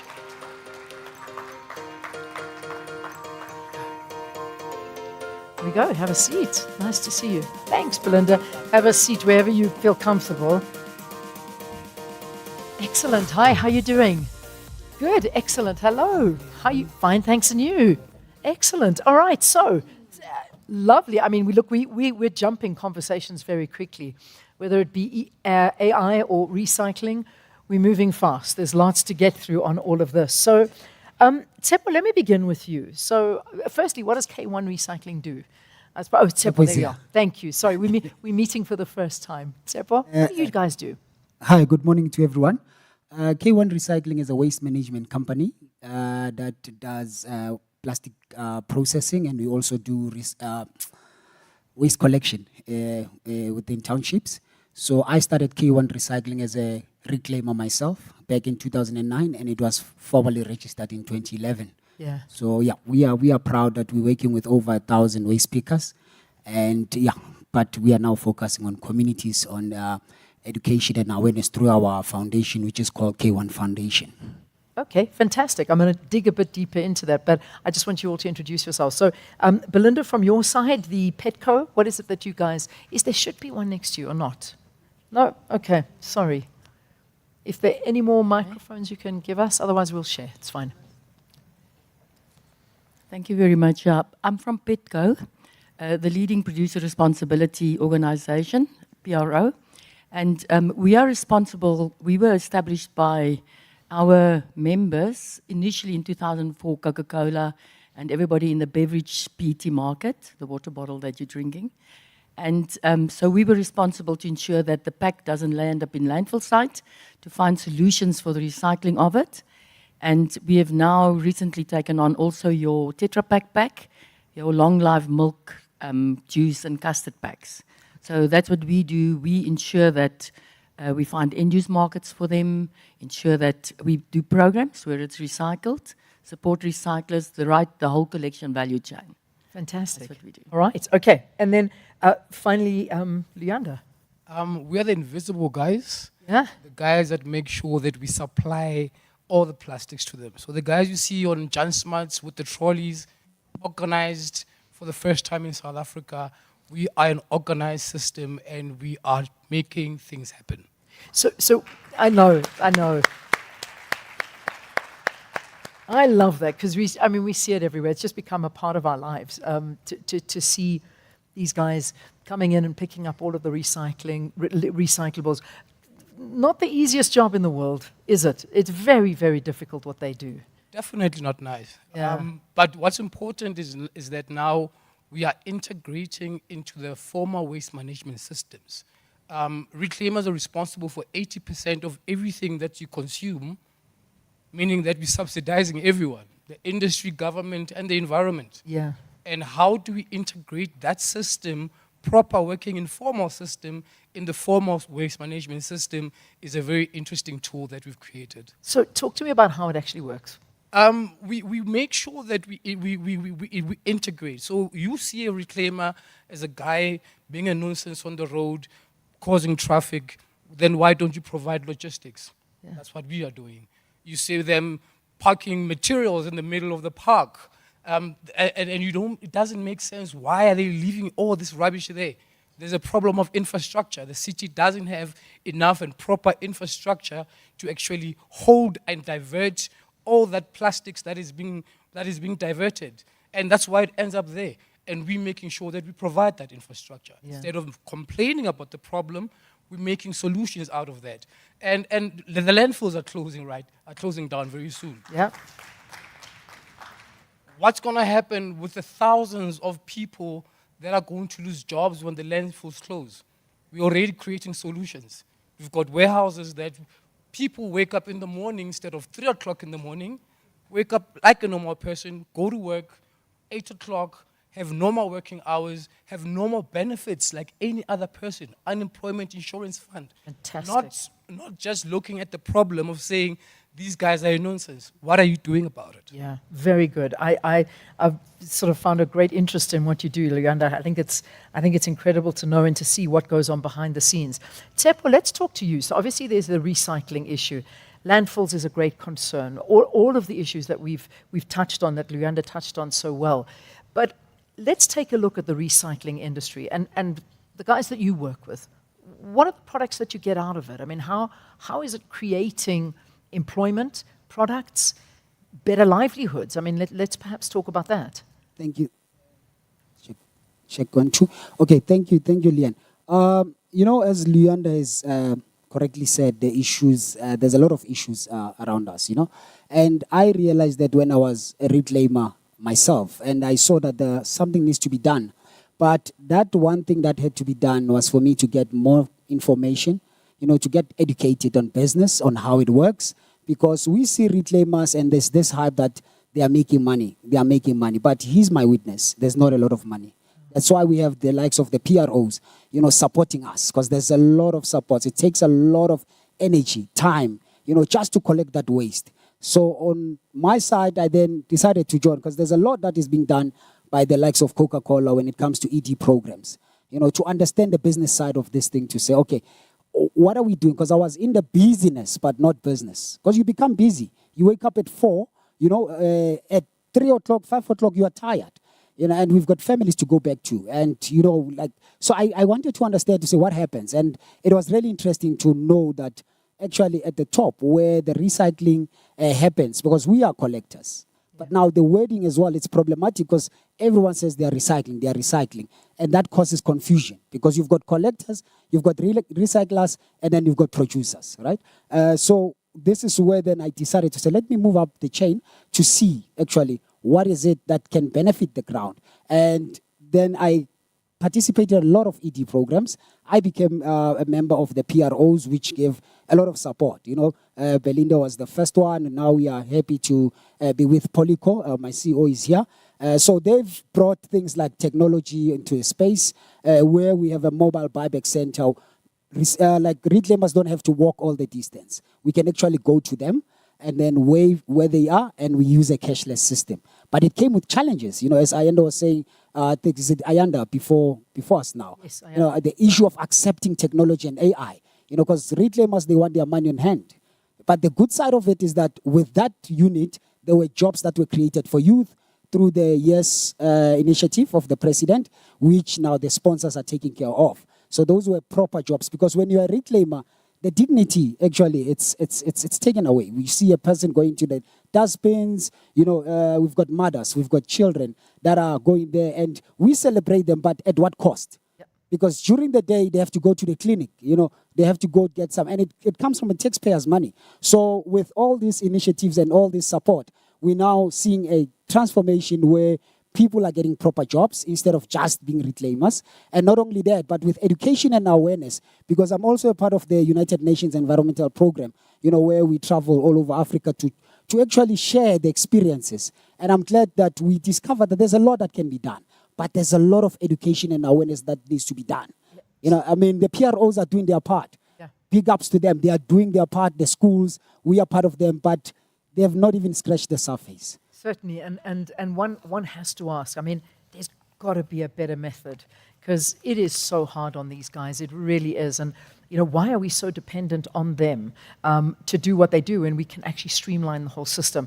Perhaps I can get some ideas from you in a short while. But Belinda, I want to talk to you in terms of some of the challenges that you're experiencing in managing waste, because it scares us, and it's a conversation we don't have enough of.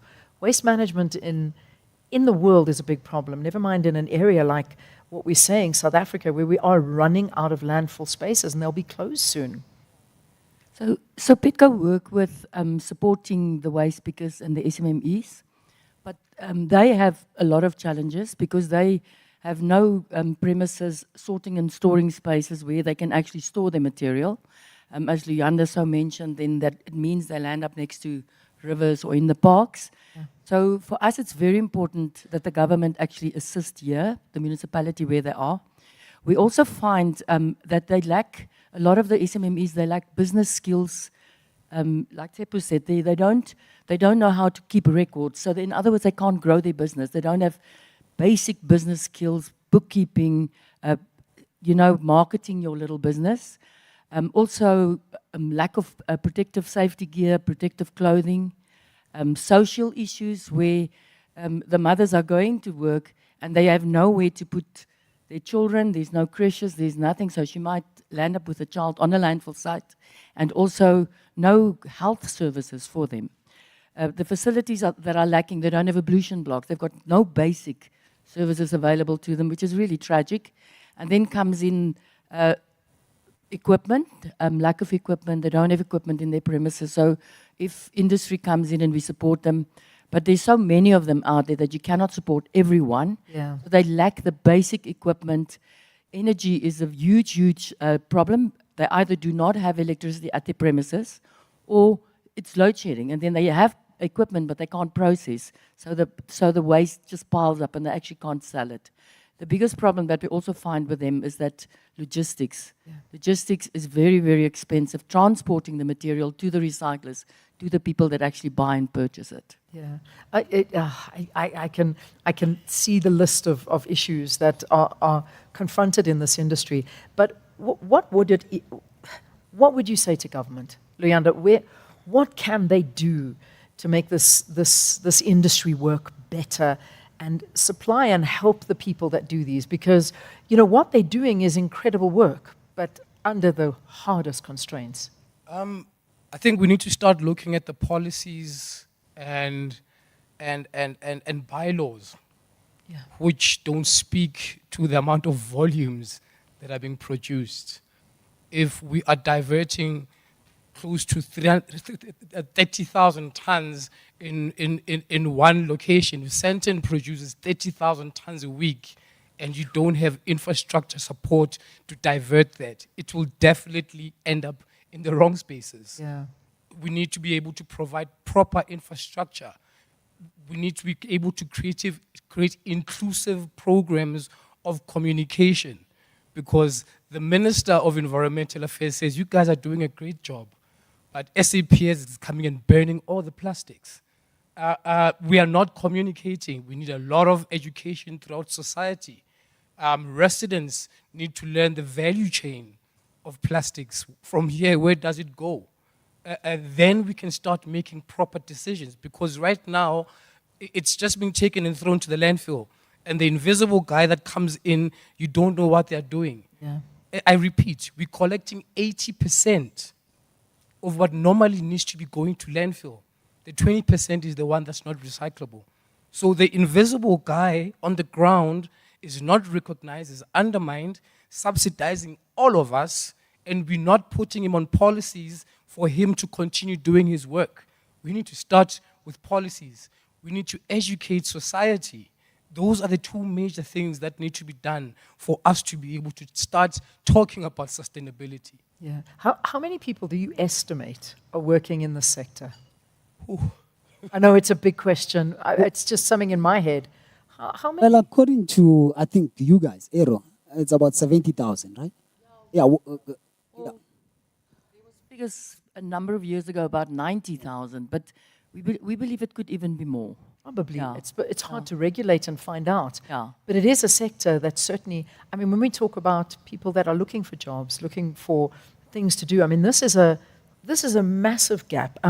But Belinda, if I can ask you, I mean, let's talk more to businesses and what they can do to empower the circular economy. So how do businesses get more involved in this? Well, so our members and the PRO members, they all participate in a EPR scheme. Initially, we were voluntary, where they paid money to the PROs to do our work, but now it's been legislated. So now we are on a legislated fee that business actually pays to the PRO. With that money, we need to develop end-use markets. It's very important that there are actually a demand for the end use. Because if you can collect as much as you want to, but if nobody has any demand for your material that you pick up, unfortunately, nobody's going to buy it. Yeah. So we have to ensure that there's end-use markets. Quality sorting is very, very important. Now, at the moment, the PET bottle is the most sustainable plastic, and our focus is into the bottle-to-bottle market, because that's a perpetual market. It's never ending. But also from experience, we do know that it's very important that there is a demand, and for us as a business, that there's a constant demand also to make us a sustainable PRO. Yeah. So also, like, I agree with you, Luyanda, there's huge consumer education that needs to happen. Consumers needs to be aware the danger of waste in their health, to their environment, to their well-being, and to participate in separation at source projects, in recycling programs. They must become active citizens. I find it mind-boggling that it is still not compulsory to recycle in South Africa. It's if you'd like to, that's a great thing. But if not, don't worry about it. I mean, we've been recycling as a household, because that's also a big responsibility. We can talk to business, we can talk to government, but when do we take self-responsibility? When we've been recycling for as long as I can remember, and when we don't do it, it feels like a crime. It really does. But how do we educate consumers more? If I can let that be your closing point, because I mean, even what you were telling me recently, I don't know what happens. I don't know how the chain works. I actually don't. How do we get more educated as consumers? Well, I'm happy to announce that as K1 Recycling and our foundation, and together with our PRO partners, especially Polyco and Fiber Circle, we have started a pilot project in Katlehong. Because information is out there. We've helped a lot of universities, students, to do their research, and they've shared documents with me, which were mind-blowing. To say how many of us who know where the waste goes to. They did a research in Soweto. That were out of 14 people, I think it was about 9 people that knew where waste was going to. How many people who know what a reclaimer is? What do they do? And that information, when I got it, it really blew my mind. And thanks to the likes of Polyco, because they take people like us down to the places like your material recovery facilities in Cape Town, where now the organization of collecting waste, it's actually now incorporated the community to take part. So we came back, we educated. I had to meet with community leaders. I had to meet with schools, churches, the whole community. And we launched our separation at source in November last year. And the community was like, we don't know anything about this. I had to educate them. And today we supply them with plastics on a weekly basis. It's not a new thing. I think it's been done even here in Joburg. But in a community that has got a lot of social ills, it's not easy to tell people about the importance of waste. But today I'm happy that we've got communities that we are working with the separation of source, where we've increased the collection rate. I mean, we collect as far as styrofoam, the liquid board packaging, and not only just collecting, we've educated them that how much greenhouse gases, they didn't know about that. Now it's not only about recycling, but we've learned that it's about resource efficiency and clean production, and sustainable consumption and production. So those are the things that we are taking. And once the community understands that, then they manage their waste properly. And not only that, but I ask our CEO to say, look, we cannot just go tell them about the waste. I know you are looking for volumes from me, but when I go to the society, they tell me about their social ills. One of the things that they requested, a simple thing, to say, if you can get us equipment to cut our own grasses. Yeah. And I spoke to a Fiber Circle. They came on board and said, we'll buy them equipment. Today, we've got our environmental champions that are taking care of the environment and officers of the environment to say, anyone who throws like illegal dumping or anything, they are the ones who deals with them. So the community is taking care of their own environment when we come and assist them. So I would like to ask, especially the corporate that is here, like I said, the PROs are doing their work. Coca-Cola is doing, big up to Coca-Cola. Coca-Cola has been there from the beginning. I think they are the ones who influenced the EPR more than anyone. Because when I started as a reclaimer, Coca-Cola was there. So I'd like to say they are doing their part, but it's just a small part. So if corporate can support PROs, corporate support us, come to the communities. One last funny story is that the CEO of Fiber Circle, she came when we were launching our separation at source. And from that, she noticed the challenges in the community. The roofs that were leaking, the school didn't have this. And she was very, touched to say, we need to do more. So these are the things that we say, we're doing well, but we've left one person, the consumer. Indeed. And we're saying we just need to educate them. And us as K1 Foundation, we say we are there. We've already started. So if you want to support us, we are here. Our PROs are here. Thank you so much. That's amazing. It's amazing. Well done. Oh, guys, I want to continue having this conversation, but I can't because we've just run out of time. But I know that you're around. you're walking around, you are here, please. This is the most fascinating conversation and one that I really want to know more about. In fact, I would love to just actually follow one of the waste pickers one day and see exactly how things work and get to understand it even better. Belinda, Tsepo, Luyanda, thank you to all of you for being on our panel.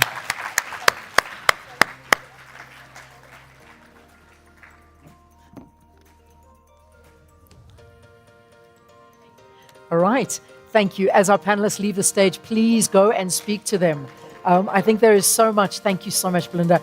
I think there's so much more that you'll be able to get from them, and I love that. I really did. You know, we don't really realize what goes into that. We don't at all. So, next panel that's coming up now, and after that we'll be taking a quick comfort break, and you can fill up your glasses, have some tea and coffee. But our next panel now is talking about accelerating business performance on ESG. So that's what we're talking about, and how can business accelerate the performance. So Retabile Mbokodi is the program manager at the UN Global Compact Network for South Africa. She's going to be moderating this session for us. And the panelists are Johan Teyser, I think. Johan, please correct me if I'm getting it wrong. He's the Vice President of Sustainability and Reporting at Sasol, and Karina Wessels, Executive for Governance, Legal Compliance and Sustainability. So if our panelists and moderator can make their way up, there we go. Thank you so much. I'll leave it to you. Thank you. Yeah, good luck. Good luck. Thank you.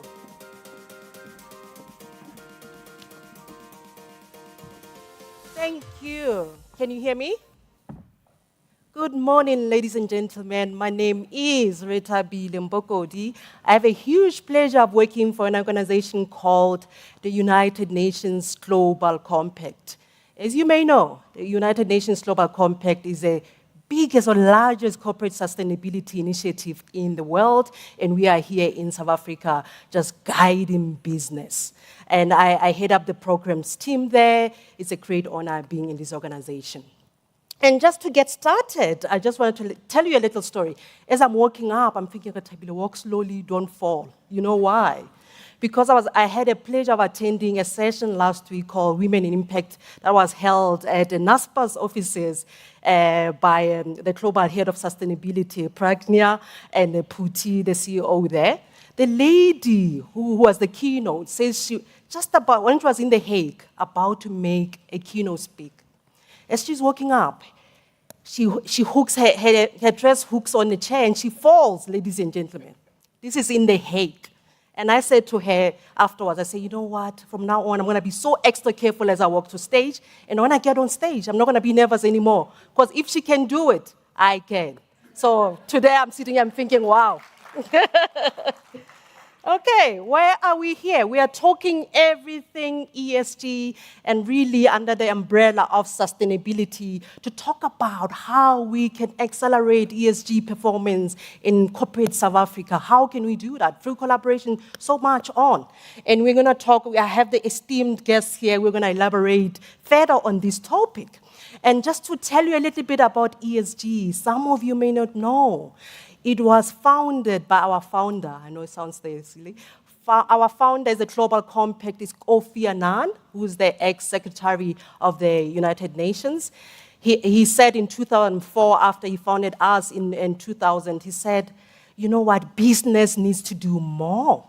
And the CEOs of financial sector said, okay, I think more has to be done. And they came together, they came up with this report that is called Those Who Care Win.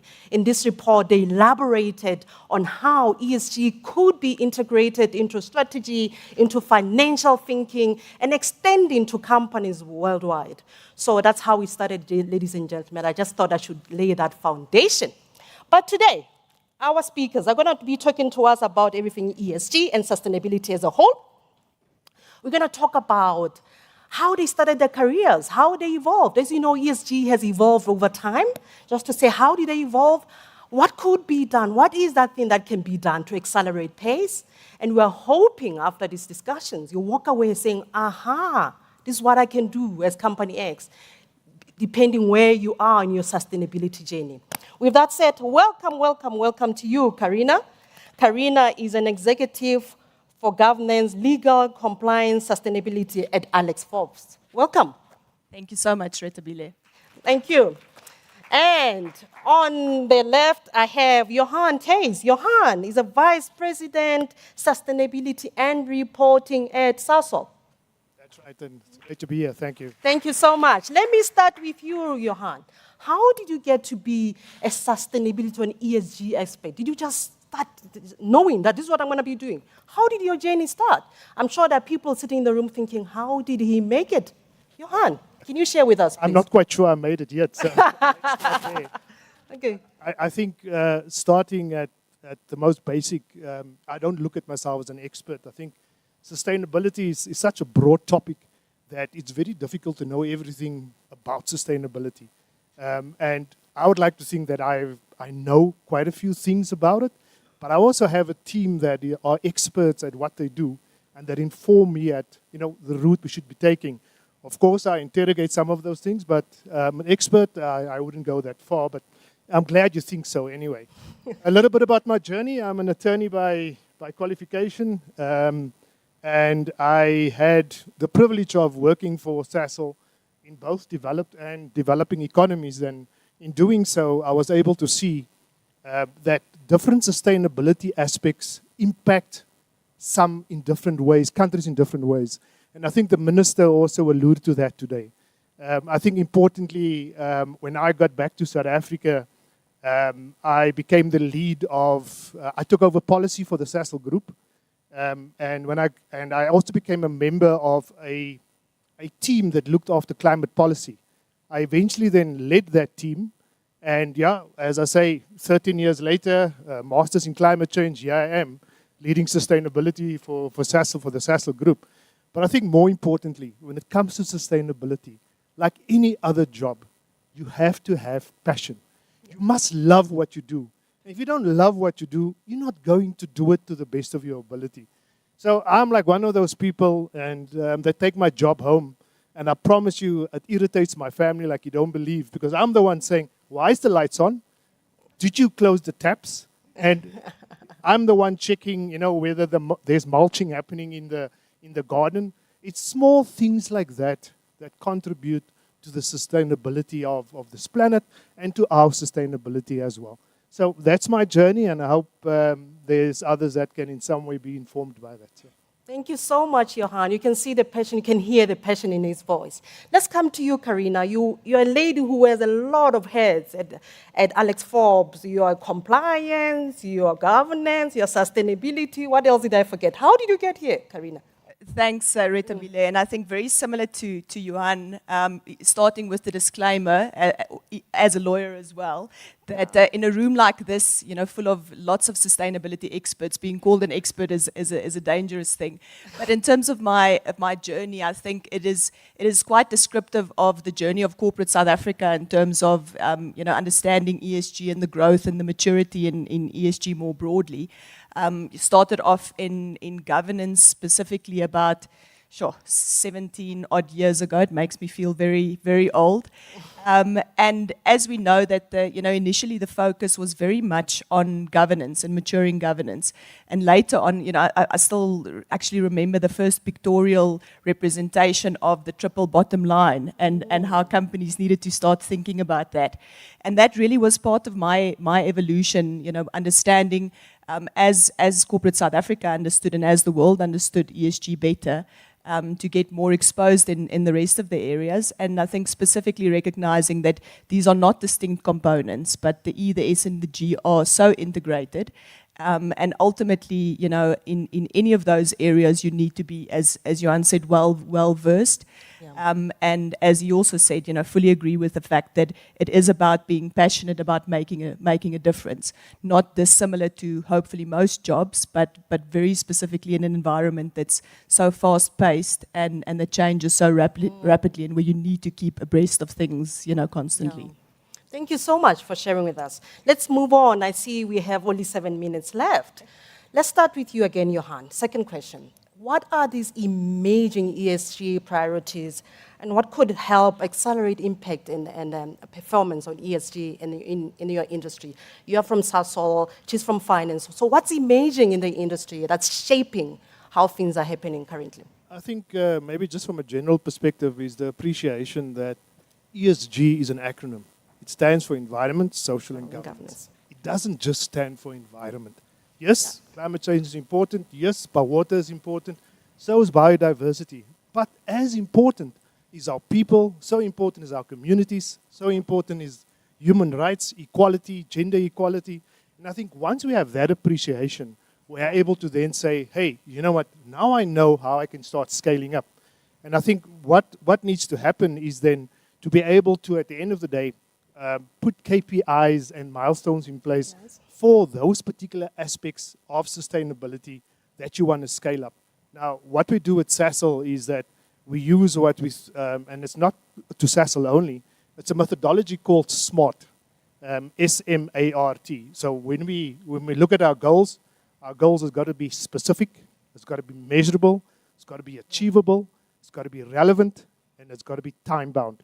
So if you are able to develop your goals around that methodology, you are then able to see whether it's making an impact or not.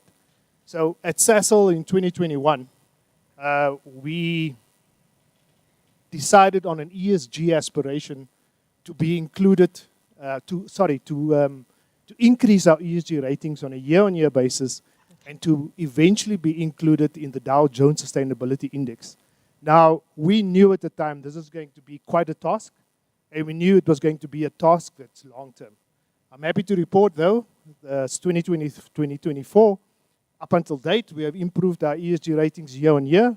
We have not been included in Dow Jones Sustainability Index as yet, but I can say that for 2024, we have qualified for Standard & Poor's Sustainability Yearbook, which is an achievement in itself. So I think we are pretty comfortable about where we're going. Lastly, just on those trends that you were talking about, staying with ESG, environment, the triple planetary crisis of climate change, biodiversity, and water is very important. More importantly, on the social side as well, just transition and how you're looking after communities and how they are interconnected with those particular aspects on the environment as well. And on the G side, governance, is to ensure that your sustainability pathways is integrated into your strategy and not bolted on. Because if you bolt it on, it's always going to become secondary. I think I'm going to stop there and give Karina the opportunity. Thank you so much. And we come to you, Karina, now, a different industry you're in. What's emerging in your industry? What do you think could be done to accelerate the pace of business performance on ESG? Thanks, Retabile. I'm assuming that most people in the audience know that just about 6% of South Africans can retire comfortably at this point. I mean, that is a shocking number. So what is critical in our environment is to ensure that we have retirement funds that are future fit, that understand what the world of tomorrow looks like, and are focused on, being sustainable. Although, Regulation 28 came in, several years ago and required pension funds or retirement funds to consider ESG in their decision making, admittedly, it isn't as mature as it should be. And a lot of trustees are finding it very difficult to really make that next step in terms of maturing. So, and you're supported by FSCA research that has, recently confirmed that only about 2% of South African retirement funds are aligned with the SDGs or understand, the impact on the SDGs. And only about 3% of funds actually monitor the environmental and social impact. Although some of the jurisdictions are slightly more mature, it's not dissimilar in the rest of the world. And the World Bank research also reaffirms the fact that retirement funds have not really integrated sustainability into their thinking. So as a result of that, over the last year, we've spent time on designing the retirement fund of the future and really looking at what a world-class gold standard retirement fund needs to look like in order to be sustainable, future fit, and ensure that members are able to retire more comfortably into the future. Thank you. Thank you so much. Let's get back to you, Johan. Our second last question now. How can business use the UNGC, United Nations Global Compact principles and SDG to try and accelerate wherever they are in their maturity of sustainability, the ESG and overall sustainability? How can they do that, Johan? I know you are one of our signatories together with Karina and your companies. And thanks for that, Ritabile. I think importantly is to understand and have the appreciation that there's a direct correlation between when you contribute to the SDGs and the 10 principles, that you're also contributing to sustainability. Yeah. So if you make that link, you are able to then say you are, at the end of the day, also contributing to sustainability. More importantly, there is no one-size template when it comes to this, but you need to learn from each other. Yeah. And I always use the term each one teach one, because if we don't do this from a partnership perspective, we are bound to fail. I think at Sasol, what we've done is that we've embedded our SDGs into our sustainability focus areas. So what we know is that if we contribute to our SDGs, we are contributing to our strategy as well and to our sustainability, and vice versa at the end of the day. So we've got 6 prioritized SDGs, and maybe just coming back to the 10 policies, the 10 principles, is that we've aligned our internal policies with the 10 principles, and what we have done is to also then show that we are delivering on those policies. So what we do is we show the effectiveness to our delegated board committee to say, and just for example, ethics, there's an ethics line. How many calls have you received? How many calls have you investigated? How many of those calls have been found to have substantiation? And how many of those have in fact had action taken towards individuals or persons? And that we report in addition in our sustainability report. So I think I'm going to stop there. I think that helps to bring transparency to what you are doing. Thank you, Johan. And from your side, Karina, what do you think should be done? How to integrate? How should companies? How are you doing it as Alex Forbes? The principles together with the SDGs. Again, I think firstly focusing on where we believe the greatest possible impact is through the retirement funds that we advise. And what we've recently done is to actually provide the retirement funds reports indicating how their current investments align with the SDGs. And that really is intended to start a conversation about prioritized SDGs in a fund and to track against that over time. Ultimately, what it will also enable is that trustees and pension funds can even have individual members make certain investment choices based on prioritized SDGs. So we see that as a very practical way to influence decision making and the journey over time. I think in our own environment, in addition to some of the things that Johan has emphasized, which fully subscribe to, is that we are very keen supporters of the Young Innovators Program, and we've really seen the benefits of that. And you'll be hearing from Sharan, a little bit later today as well. And we have, a few of our cohort members in the audience as well.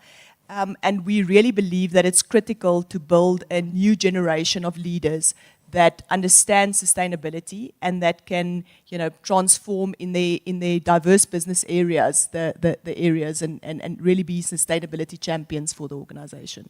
Thank you. We are out of time, ladies and gentlemen, but I have to ask this one. What is your call to action? Briefly. Yeah, 30 seconds, not 30 minutes, Johan. I'm going to try my best. Yes. I must be honest with you, my dad was a priest, so Okay. I suffer from verbal diarrhea at the same time. So. Just 30, briefly, what is that call to action to business? Call for action, contribute. And the way that you contribute, 5 steps. 1, understand what you're good at and prioritize SDGs to it. Decide how you're going to contribute even more and escalate. At the same time, step 2 is to understand what you have challenges to. Also, prioritize SDGs for that and see how you can, at the end of the day, try and understand why you are not as good as you should be. Lastly, is then come to places like this and to the UNGC and each one teach one. Go to the others and find out why they are doing well and why you are not doing well on it. Lastly, think big, start small, scale up fast. Thank you, Johan. Thank you. And okay, Ron, I see you're encouraged. Thank you. And to you, Karina, what's your call to action? Thanks, Retabile. I think we can all recognize that the world is changing super fast. but yet it's possible that the rate of change will never be this slow again. And I do think that if we don't create a forcing function for change, someone else will do it for us. So as leaders, we need to focus on making profit because of our focus on sustainability rather than in spite of it. And we need to leave the world better off because we are in it. Thank you so much. Thank you. A round of applause, ladies and gentlemen, to our esteemed guests. I'm not going to summarize what they said, but as you can hear, companies are at different stages, different maturity on their sustainability journey. And here, that's why we exist as a United Nations Global Compact, to take you along, to allow you to learn from each other, to collaborate. We're always looking out for those collaborations in order to make our world a better one. Ladies and gentlemen, thank you so much. Thank you. Thank you. Thank you, guys. That was lovely. I love